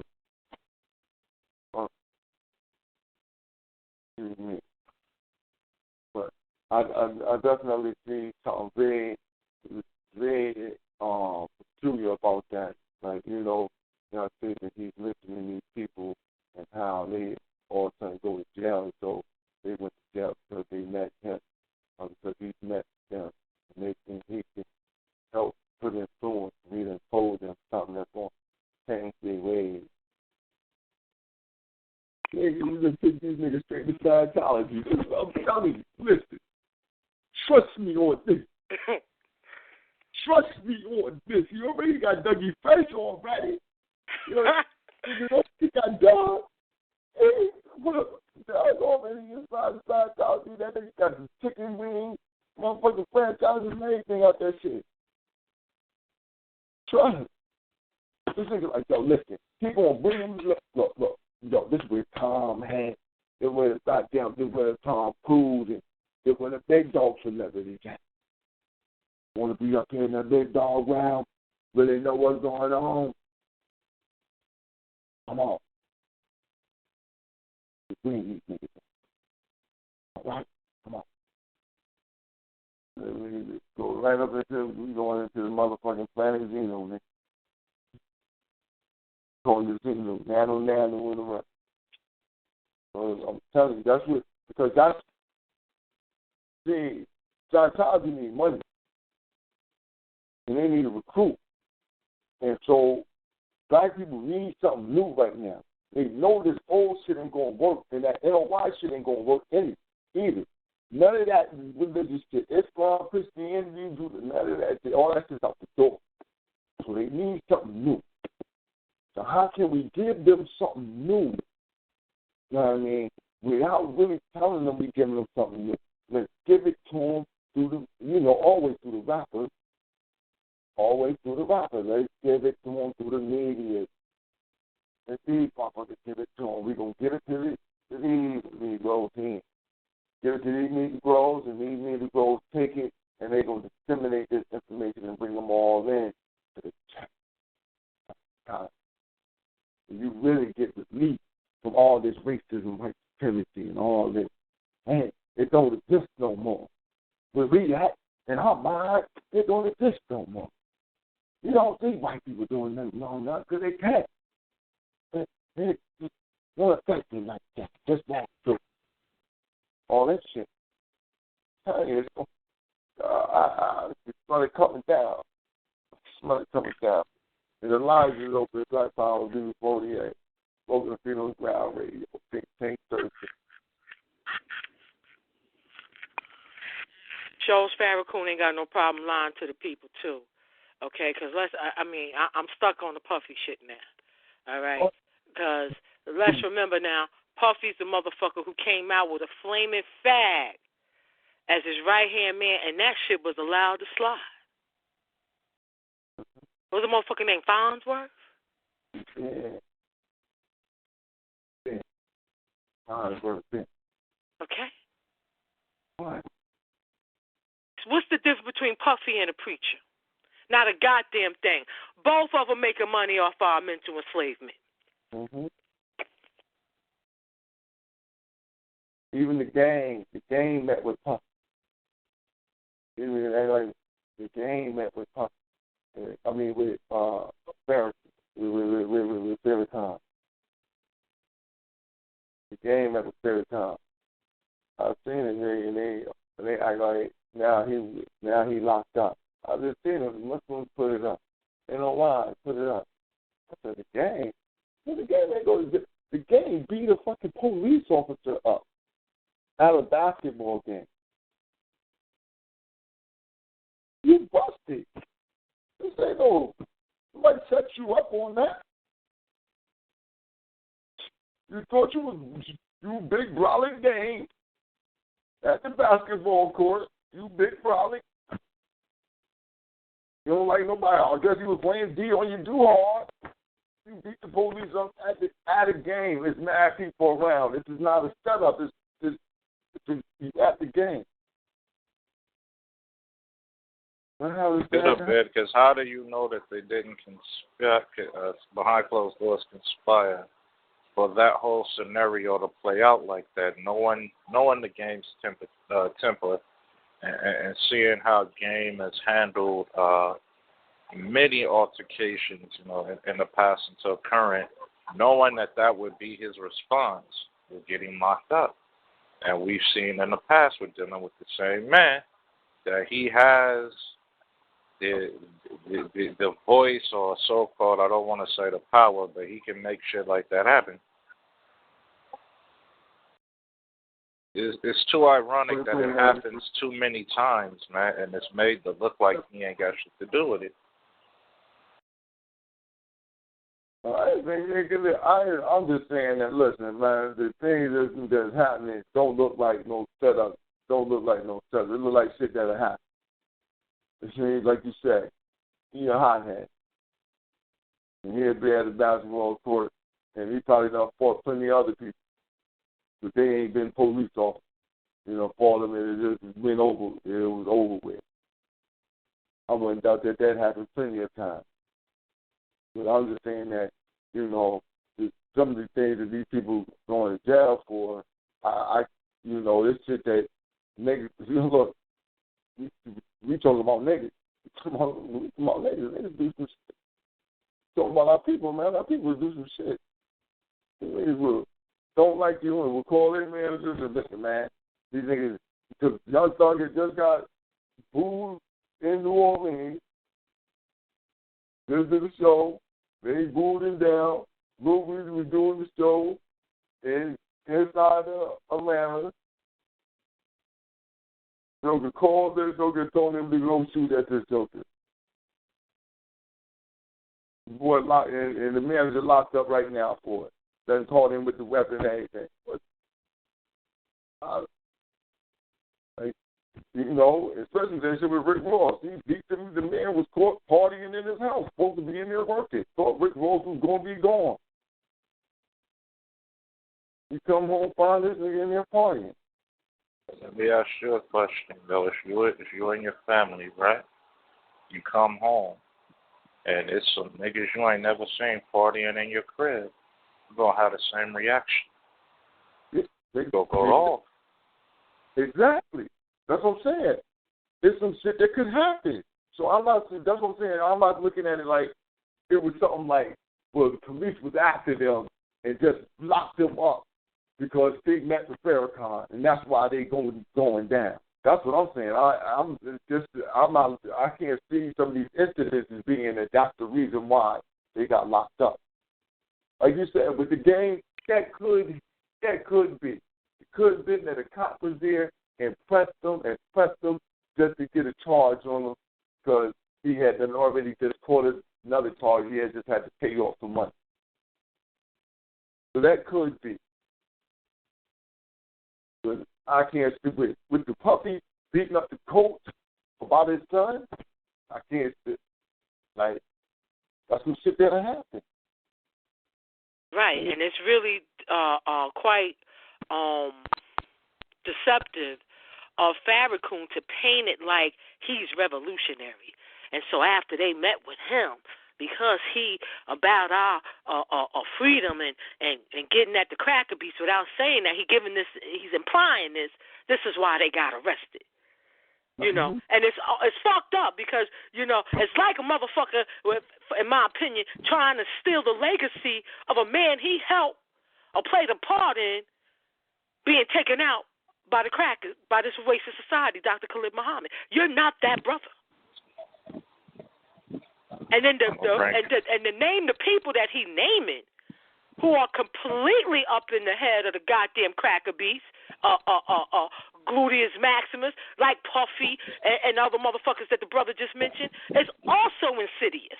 You know, you ain't talking about some revolutionary rappers out here, you know, or straight hood that don't give a fuck about the police and know this is a racist system and speaking that language like Jadakiss or somebody like that. Nah. Or the revolutionary insurrection MCs that we got out here today. Nah. You're talking about motherfuckers that are helping spread the propaganda of the Cracker Beast homosexuality, for example. All right? Cracker Beast laying with a goddamn Cracker Beast bitch, which is genocide. You know? These are the people he's talking about now. I'm going to bring up two scenarios. One scenario, Malcolm Shabazz, right? Now, young brother Shabazz, ironically, everywhere he would go, somehow it would be the police following him. You know, catch him before he go on in the store, catch him when he come out the store, and arrest him for nothing. You know what I'm saying? Ironically, after that, the young man ends up dead. Once again, the same man who has a personal agenda and has a past history dealing with his family in the same courses of being evil and doing fucked up things for the benefit of your power and your own self-gain, we see that same scenario happen again. And it looks like it's something that was just natural that he had nothing to do with. So, you know, it's just ironic, you know, that these things happen in that order and in that manner. I'm going to bring up the second scenario. Family meet with this man. Before family meet with this man, we have a conversation. People put out how they feel about it.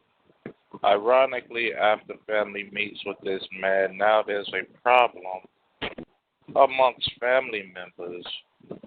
And something happens. I'm not aware of what happened, and it's really not any of my business what happened behind closed doors. But whatever happened, it led to people feeling a certain way and choosing not to deal with each other, for what better choice of words to use. So my thing is, why is it that everywhere that this man goes, every individual that he comes in contact with, after that meeting, that contact, something fucked up happens? It could either look all natural, or it could just be some really just deceivable bullshit. It is just, I'm not going to throw that away and say that just happened because he's a part of that scheme. Best way to get away with something is to make it look like you had nothing to do with it and have a good alibi that doesn't tie you or connect you to it. And make it look like it was an event that just happened just because. It's the order of things, right?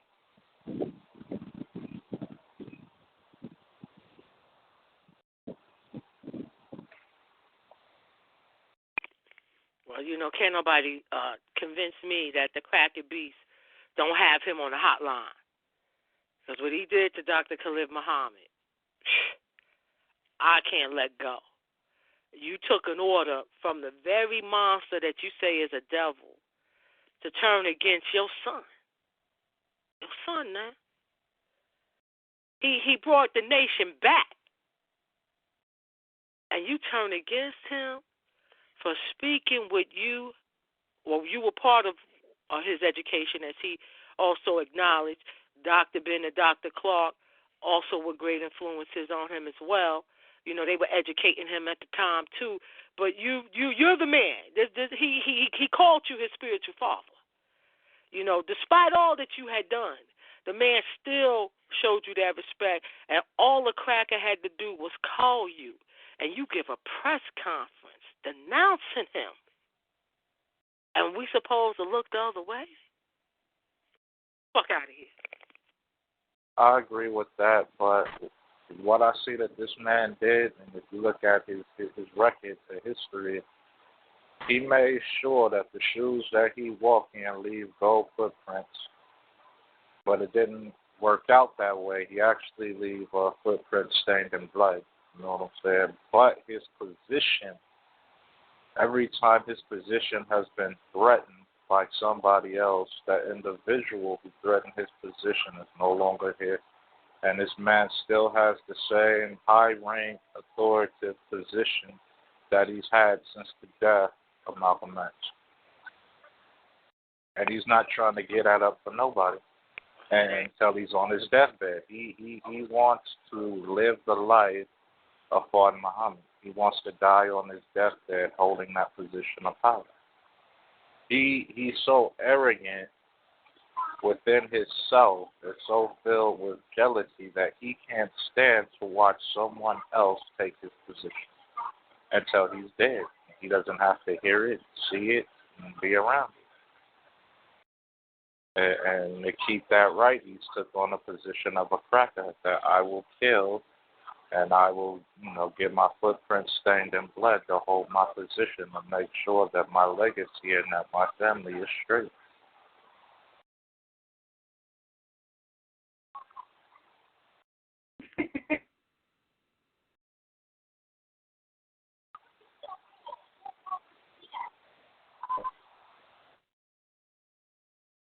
Brother Hank, you're totally correct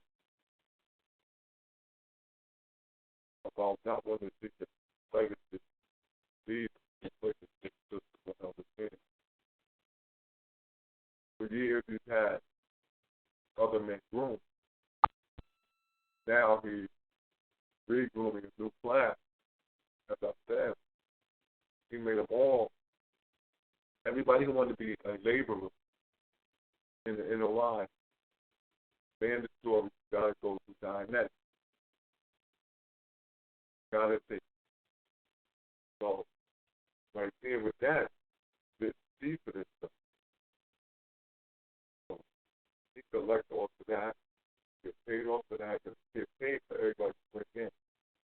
He can pay for every member they go in. You can't go up unless you go through these courses. So then it went for a free-for-all for who was going to be the next leader. Because even if you have seniority by being there for a long time, now since the new program was that you had to go through Dianetics, a joker who only been here, 10 years, now got seniority over the brother who's been waiting for the last 20 years. So, and that's how it's rocking right. It's being, that's a point. Black Power family. Black Power. I have a question. Okay, I listened to the speech Dr. Colley gave, Brother Colley gave at that college, and he did mention Dr. Ben and Dr. Clark as a reference. And in my opinion, I don't think he said anything wrong. I think that he also said in the speech that he was even at the UN.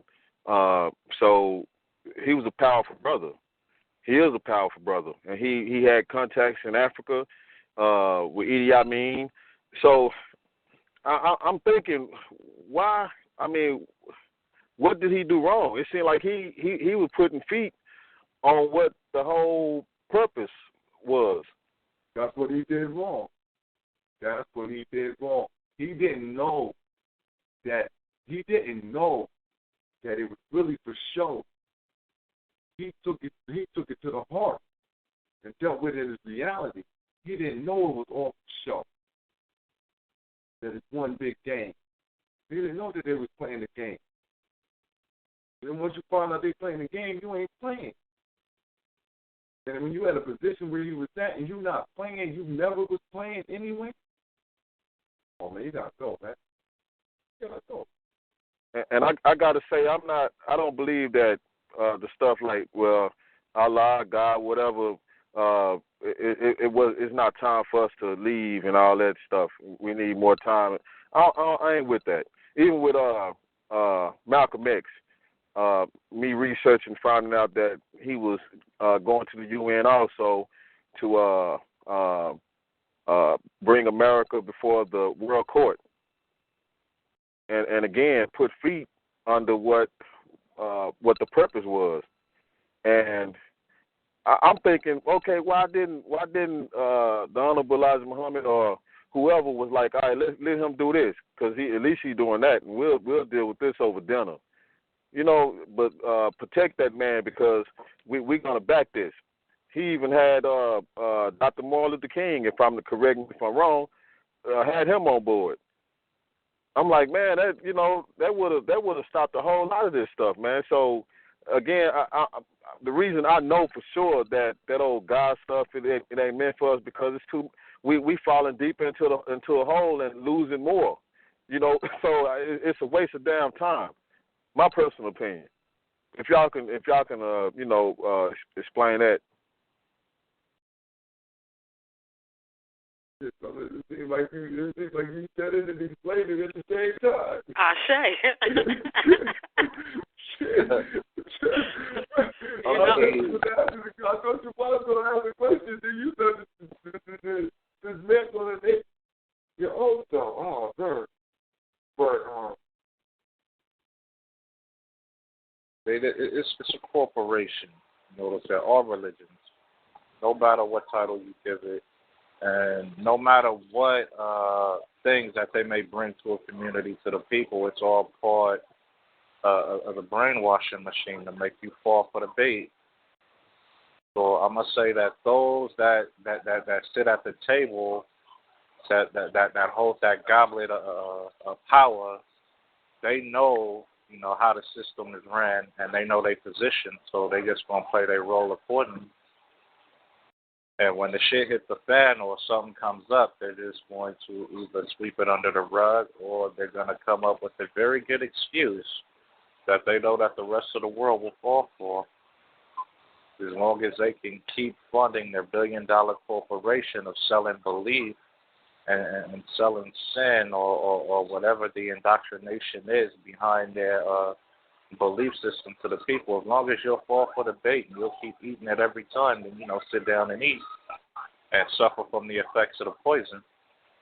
If not, the man that that's educated and can see the bullshit before it comes through, he won't even take that seat. And he'll be able to smell that poison and be able to make out that is bullshit before he even gets to the table. I don't know if that answers your question or not. Well, I mean, because that opened up another can of worms. It also buys time for the enemy, because I feel what we believe in is justice. It's human rights for us to have our own identity and do what the hell we want to do, And it buys them time to come up with different deceptive tools while we still, caught up in religious rhetoric. But how can we believe in something we've never had?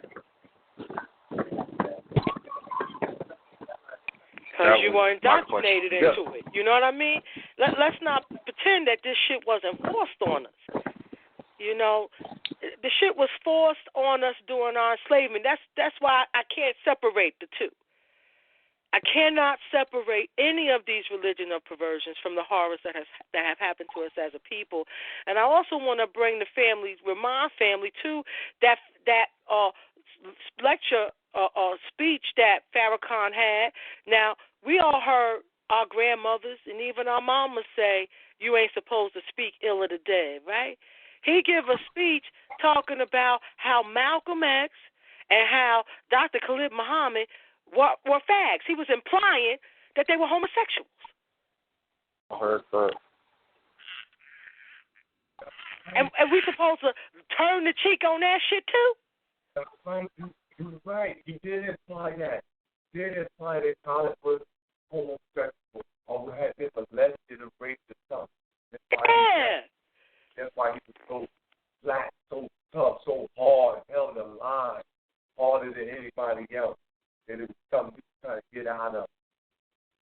Yeah, that's what I got. He was trying to say that's why they made bad decisions, and that's why he's best fit to God. That's what I got. And they had some kind of male inferiority complex. Yeah, like they have these defects in them. fatal, they had these flaws, these character flaws that he don't carry these character flaws. He got his teeth straight now. He got his hair complimented. You know what I mean? So he don't got them character flaws. He went home and Malcolm told him to beat his wife. What? Malcolm never had a good relationship with his son. I think, what? In the church with crackers in it. This is what he's sitting on the air, son. With his daughter.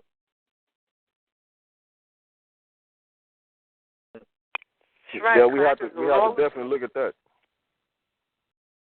Excuse me, sister. Pardon me, King. My bad.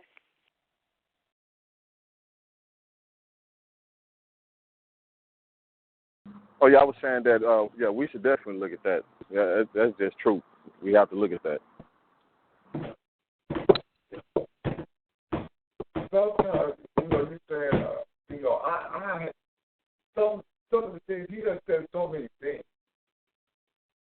that it's just like he done canceled this stuff out. And I can't even hold all of this stuff in my head. Because I'm like, damn, this place, look, if you don't not like it because of time,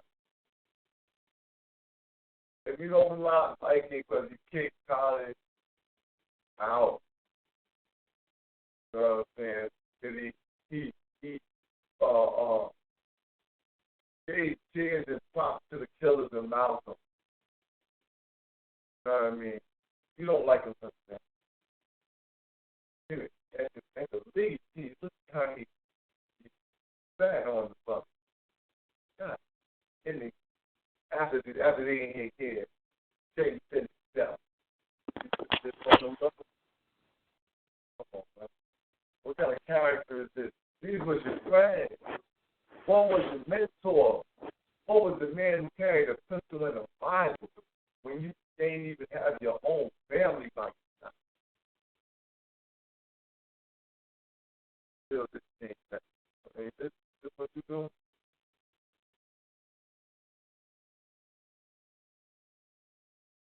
Yeah. That alone, man. That alone. But I heard that speech that he gave us at that church. Said that about Malcolm Collins. I know that he just lost his mind. Lost your mind. Are you in your right mind? It don't make no difference. You need to lost your mind. You way out of line. I'm not going to get that. No time to get that. What you else do is just profound the fact that I'm always that. Wow. Great. So, brother, knowing this, knowing the things that have been laid out, and knowing that there are other people who are aware of this, how could anybody that love our people, that's about our BB for Hodier, push that motherfucker on us? How could anybody not feel it's their duty to protect our young warriors out here from this monster? Like, real fucking talk now. How can you turn the other cheek on that shit? I got to look at you, suspect. I have no other choice. You've left me no choice.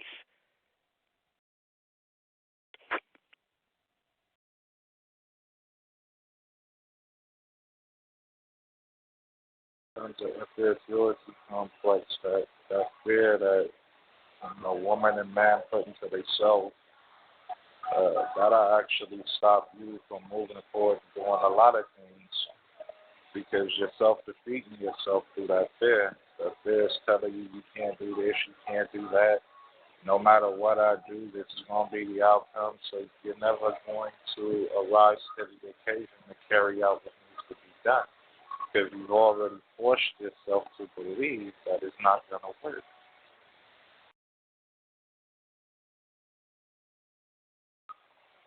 Say that again, brother. I didn't catch where you're coming from. Excuse me. I said it's an inferiority complex. The fear that man and woman implant into themselves And once they implant that fear into themselves, they'll never put forth the action to carry out whatever the agenda is, because you're telling yourself, it's not going to work. If I do this, this is going to be the outcome. No matter what I do and no matter how many I bring or no matter what it is, you self-defeated yourself by saying it can't be done. By no way possible do I see any way of having a victory. Mm-hmm. And due to the fear that, man and woman putting themselves behind this due to an individual is a lot of the reasons why a lot of shit's still going on to this day that could have been killed off a long time ago. Or things that were once at almost 100% mark, but due to the fact of the fear complex, it made, shit didn't carry out. The lacking of what was supposed to be the structure behind it that support that backbone that fell apart. Ashe. Mhm. Mhm. And I would throw out there that people with that mindset, at the end of the day, I don't care what they say, they have to still be affected by the religion of perversion that has the white man as your God. And also your education. Because you go through that classroom, and everything that you're taught that is supposed to be higher learning, that's supposed to be learning, period, information, comes to you as if the white cracker beast is the author of all of this. So that also helps to reinforce the inferiority up in you and have this cracker beast as being superior, which you just can't see him being defeated. He done made all this reality you live in, this false reality. How can he be defeated? When you're holding on to a religion that tells you are cursed, all right? That have the first time you hear the name of, you hear the Egyptian, the word Egyptian, it's something evil. How can you defeat the opposite? When you yourself, they're talking about you. They're talking about your people. And that's in all of them goddamn books. Okay? The curse of Ham is describing you and your child. So how can you think that you can beat the almighty monster? It's almighty. It's all-powerful. They got everything. Well, I say fuck all that. Again, Marcus Garvey, when he wrote that letter to his people, to our people, he didn't talk about we were going to get our freedom through economics or through integration or that we could have it in this umbrella of this white racist society, the illusion that you can have your own nation within this bullshit, as if they're going to allow that, as if we don't got a special thing between us, okay? Marcus Garvey in that letter talked about retribution, talked about how he knew that day was going to come, okay? And how he knew he didn't give a damn if it took 1,000,000 generations. He was confident that retribution would be handed out on these goddamn cracker beasts. That's what he talked about. And I don't hear enough of that. I don't hear none of that when I hear elders bring up Marcus Garvey. We'll talk about the economics. We'll talk about, which was a good thing in terms of propaganda, putting out the newspaper, though they don't really go there that much. But they talk about the economic shit, but they never talk about having to settle up a motherfucking debt with these cracker beast monsters. And we ain't going to never be right as a people until we understand we owe our ancestors that.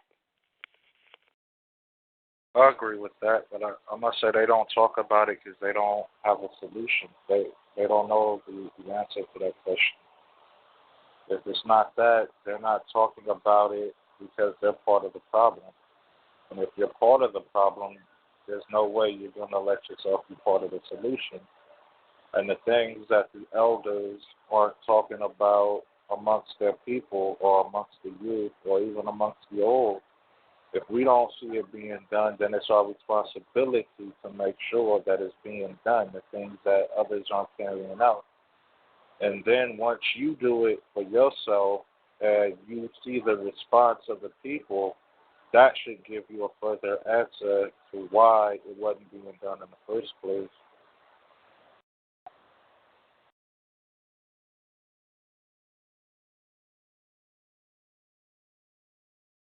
It's like that saying that, all we got is us. So if we're looking at our elders or we're looking at our people that are in a position of power, if all we got is us, if they're not laying down the proper foundations and principles the way that you may see it, whether if you're on the inside or whether you're on the outside or whatever your position is, then it should be your priority to make sure the things that aren't being done get carried out. Because if you don't do it and you're looking around and you don't see it being done, then nobody else is going to do it either.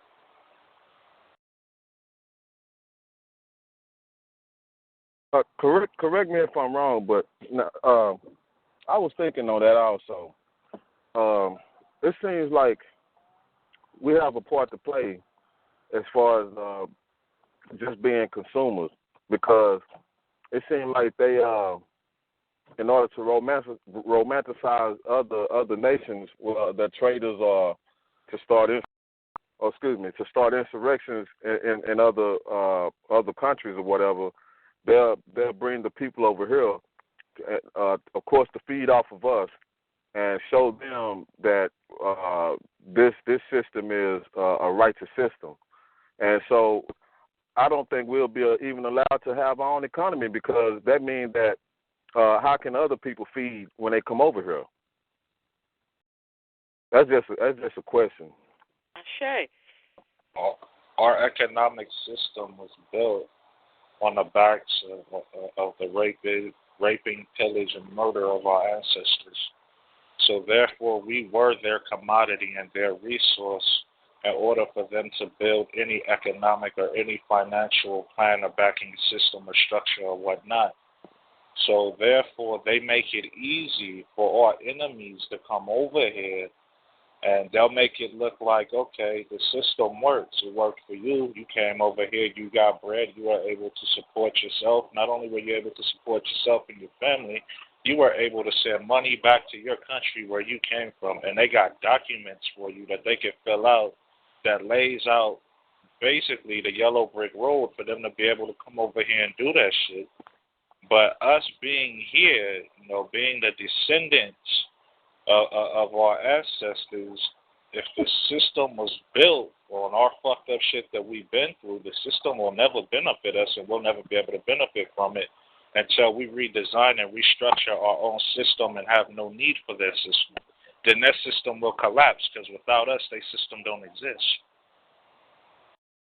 That's why it's very important for them to come with different tactics, religion and leaders and everything. It's like I read the news, when was this? Maybe 4 months ago, where they had rappers in Cuba who were under informants trying to rally the youth up to overthrow the government. And the people found that out and brought that to the U.S. government's attention, and they were kind of just blowing it off. I'm like, man, this is crazy. I said, this is crazy, man. Brother, it's like how Brother Mikra had brought up the great Idi Amin when they want to talk about how he was killing our people over there in Uganda, when what he was doing was taking out black traders. And that's something that we haven't done over here. We let them live. We welcome them back on in. Come and serve us up some more. And there has to come a time where if we're African-centered, we're holding the goddamn line. Okay? And we don't care who it is. Anybody that is bringing back a goddamn black trader to come and dupe our people again is also a traitor. All right? And if we're not bold enough to take them out, at least be bold enough to turn our backs on them. At least be bold enough to close the motherfucking door on them and not let them in. Yeah, that's what Mao Zedong did. I mean, yeah, and look at China today. That's reality.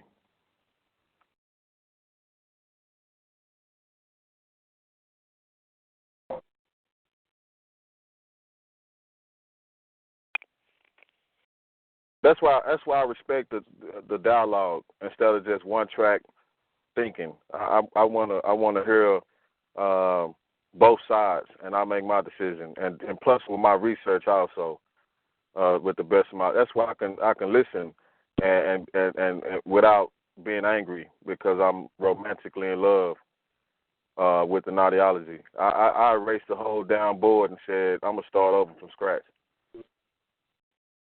Shay, that's what I know. That's what I did and what I'm doing. You know what I mean? This mental enslavement is not undone overnight. It started while I was in my goddess mama womb. It's she was affected. My father, my godfather, he was affected. You know what I'm saying? They've had us like this for hundreds of years now. So it's going to take time to undo all of the badges of slavery, all of the mental feathers that they have implanted in our minds. But the ones that you have unplugged, it's your duty to keep them unplugged. If you done gave up that goddamn religion of perversion, don't let nobody walk you back into that shit just because they done wrapped the red, black, and green around it. Call that shit for what it is. That's right. But they have to answer some real tough questions first. They have to answer some real tough questions, and they haven't been able to. So.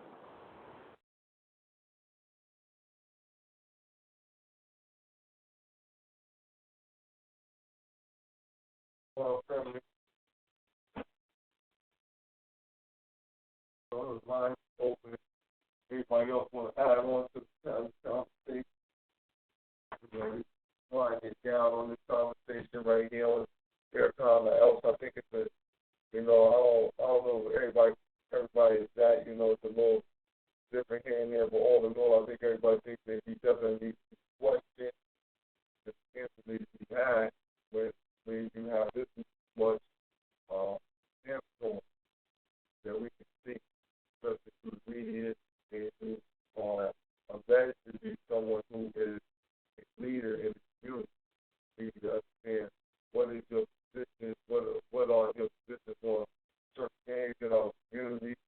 We understand your position on the things that we are just totally disagreeable with, mainly your use of Islam as a way of betterment of life for the people. That's the first listen of the first. We decide on our side of time at another time. There's a lot of questions people are asking, and things that are perfect should be asked to answer that someone that really looks at this point in time.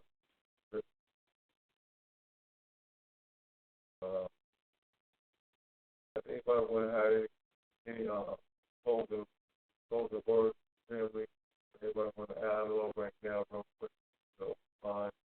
Guys, one down, let's break it down. Slaughterhouse Saturday. Slaughterhouse Saturday, we can get it in. What are we teaching our children? Things that got better, that God has taught. We make sure to praise ancestors always, bring these things back to people what need to be updated and working from the shoulders about it. I don't have to say this, this one will add on.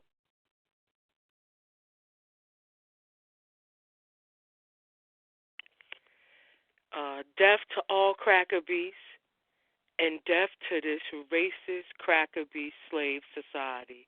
Black power and the BB for Hodier to the family. I just want to add on to the fact that a lot of things that was discussed tonight are also things that we are faced and going through at the current time and moment. Within our own structure, we are looking at the same lines of separation to where the cracker knows at what extent that we are separate from each other. And the cracker is using our differences to keep us separate amongst each other. I say this looking at the fact that they, like the Queen said, they are trying to wrap the African flag around religions of perversion. They know that we won't stand for that, and that's going to cause separation amongst us, because we know that you cannot have an African mind state, and you cannot focus as race first, second, and third as long as your mind is being corrupted and polluted by the indoctrination of European religion. So they know that that will always keep us at odds. And if you look at it right now, that's part of their tactic being used against us right now to keep us from unifying amongst each other. So, you know, we come in and we show the people through using history that this is what it is. And, you know, the best of us are able to go back millions to billions of years in order to make certain things clear. But even with the best of us that's able to do that, we're only able to reach a small number. So it's like me and the brother was having a conversation. I won't put out what that conversation was, but there was a question asked. And the question that I threw out there is that right now, with what we had, if we had a room, and the room had 1 million brothers and sisters in it, and you came to the 1 million brothers and sisters and you said, let's go do everything we need to do right now to get free. No matter what it is and no matter how many we got to take down with us, no matter what we got to do, let's do it. Out of that 1 million people, how many people you think will move? Said 100, right? So if you just look at them numbers, even though that could be accurate, it could be inaccurate, or it could be worse. You use that to be able to draw up a diagram to look at what you're working with. Once you have, you know, your battle plan and your resources and your army and your soldiers and their positions mapped out in front of you, you see what you're working with. Only once you know what you're working with can you then plan and strategize and move accordingly. But if everybody just has all these ideas and everybody's able to jump from one position to another position to another position without having its feet firmly planted, then how could you ever move or to build anything within a structure in order for us to win and get free? Because we got to have a military before we have anything else. And this is the one thing everybody keeps running away from. Why is the talk of the discussion or taking actions to build a black military, not a militia? The militia groups, we need that too, even though we got a few of them. I ain't going to speak on that, but we need a black military. We need our own planes. We need our own tanks. We need all that shit. Apache helicopters, our own weapons. We need to be manufacturing our own weapons, our own guns. I've seen somebody say that weapons don't define black power, but you can't win no war without them. Show me one war that's been won without using a weapon. Show me one war that was won without nobody dying. Ashe, brother. The only problem I got with that is what I hear with the phrase black love, meaning that I got to compromise on my ancestors. I got to compromise on the work of my master teachers in order for us to have numbers. Because to have numbers mean I got to accept motherfuckers that's still down with the cracker beast religion of perversion. That's anti my African-centered perspective. Anti what a Bibi Fahodier means to me. I got to accept Africans who are supposed to be black power, but they're in an interracial relationship. I got to accept Africans practicing the cracker beast white sexual perversion, because that's the only way we can have numbers. And I say fuck that. I say fuck that, because I'm well, if you're not meaning that, brother, then pardon self, but I'm speaking to somebody else then when it comes to that. They use that unity shit for us to compromise. And my response to that is this. For us to have unity, Why don't you have to drop your white cracker beast indoctrination of religion and perversion, or your white cracker beast indoctrination of integration? If we got to have numbers. My response to that would be that, and this is the same response I gave to a family member from the streets that said he didn't believe in Black Power because of the fact that we still can't all get along and we'll never have 100% unity. So he asked me to define Black Power. And so I would have to ask that question to everybody, what is Black Power to you? But before anybody answers that, to me, I know that in Black Power and with the unity structure thing, that it was never meant for it to be 100% that all black people just unify and all get along, that we could all go out and destroy this beast, because I understand what happened to us as a people and what our mind state is due to the condition and the situations and all the shit that we've been through, that the damage there is too far along for it to be 100% just all black people get along, and that black unity and black power and black love is this thing where all black people love each other unconditionally and there are no issues amongst us. If we think like that, you're still stuck inside a religious paradigm, because nothing is never going to be structured that way. We're always going to have our differences. We're always not going to get along with each other. We're always going to have different thoughts and opinions that we're not going to agree upon. That's going to lead to an altercation. But the thing that makes me sleep comfortable at night and know that we're going to win this is that I look at those that I deal with that's serious about it. And just from looking at those that I know that's real about it versus the larger number of those that I know that are fake and that are bandwagon riding and just want to be a part of something, and they'll just be the storyteller. And after everybody's gone, they'll claim to be this great historian because they sat back with the popcorn and the cold drink and watched everything, and they can dictate to you the whole story. These are the people I'm not worried about. The people that are still lost and choose to be indoctrinated with a Euro-based religion, I can't do nothing with you. Even if you try to wrap Africanism around your religion and say that you are African and you are for your people, but I know that you're not, because every day and all day from sunrise to sunset, you're giving all your energy and your prayer and spirituality to that of a white God. So it's never going to be 100% everybody, and I understand that and I accept that. So you said that you have to accept something. You don't have to accept anything. For a person to accept something, that's a personal choice. And that's what separates accept from belief. You know, people try to say they're the same, but they're not. Accepting something and believing something is two different things. And can't nobody force you to accept anything, but they can't force you to believe things if your mind is weak enough to fall for it. And that's going to be my final words on that.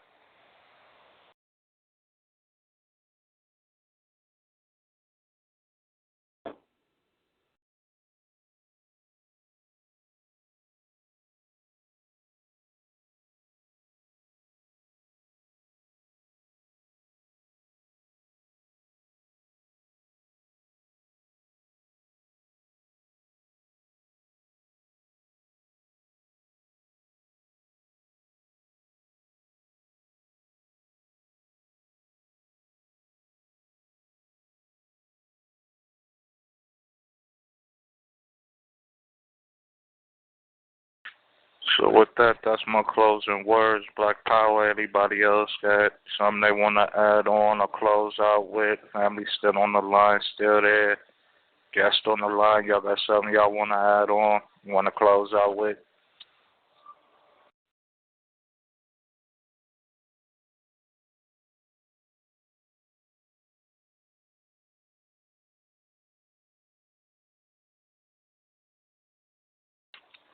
With that being said, if the lines are all open, we appreciate y'all. Thank y'all for coming out. Like the brother already went over, we'll be back on Saturday with Slaughterhouse. And following up to that, within the week, it'll be Tuesday and Thursday. Tuesday, news, and more news. Thursday, we'll be back at y'all again with the Think Tank. I don't know if the brother went over if we are having any guests or not, so I don't have any information on that, so I can't put that out there right now. But thank you all for coming out. Anybody got anything they like to say, throw on the line, drop an opinion, drop a thought, drop some wisdom, drop some fact, drop a link, whatever it is, drop your business, drop your music, whatever it is. As long as it's no African first, second, and third, African orientated, feel free to do so. Your lines is open. If not, I guess we're going to call it a night. I'm going to go on the back line, see what's going on in the back line. It doesn't crack in there, I guess, I'm going to call it a night and do my thing, yo. Black Power.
Well, mic back open. I thought I was talking to everybody. Seemed like I wasn't, and I ain't hear nobody else speak. I guess I just had to look down and see what was going on. There's nobody here. I'm definitely understand everybody for coming out tonight. Getting to the hard times like that first Slaughterhouse Saturday is coming up. We'll be dealing with all we teaching our children, things at the top. So I heard a call. Dr. Joseph and Yakana. Get in here 9:30 Eastern, 6:30 on the west side. Robert E. Lee.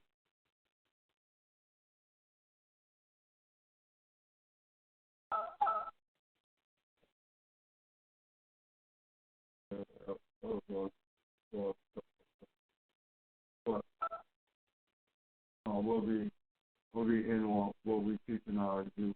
What are we doing? Another Slaughterhouse Saturday. Every 9:30 p.m. Eastern, 6:30 on the west side.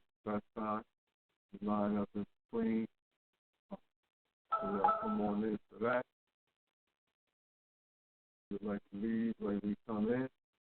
And that's what it. Praise Matt Turner. Glory to Garvey.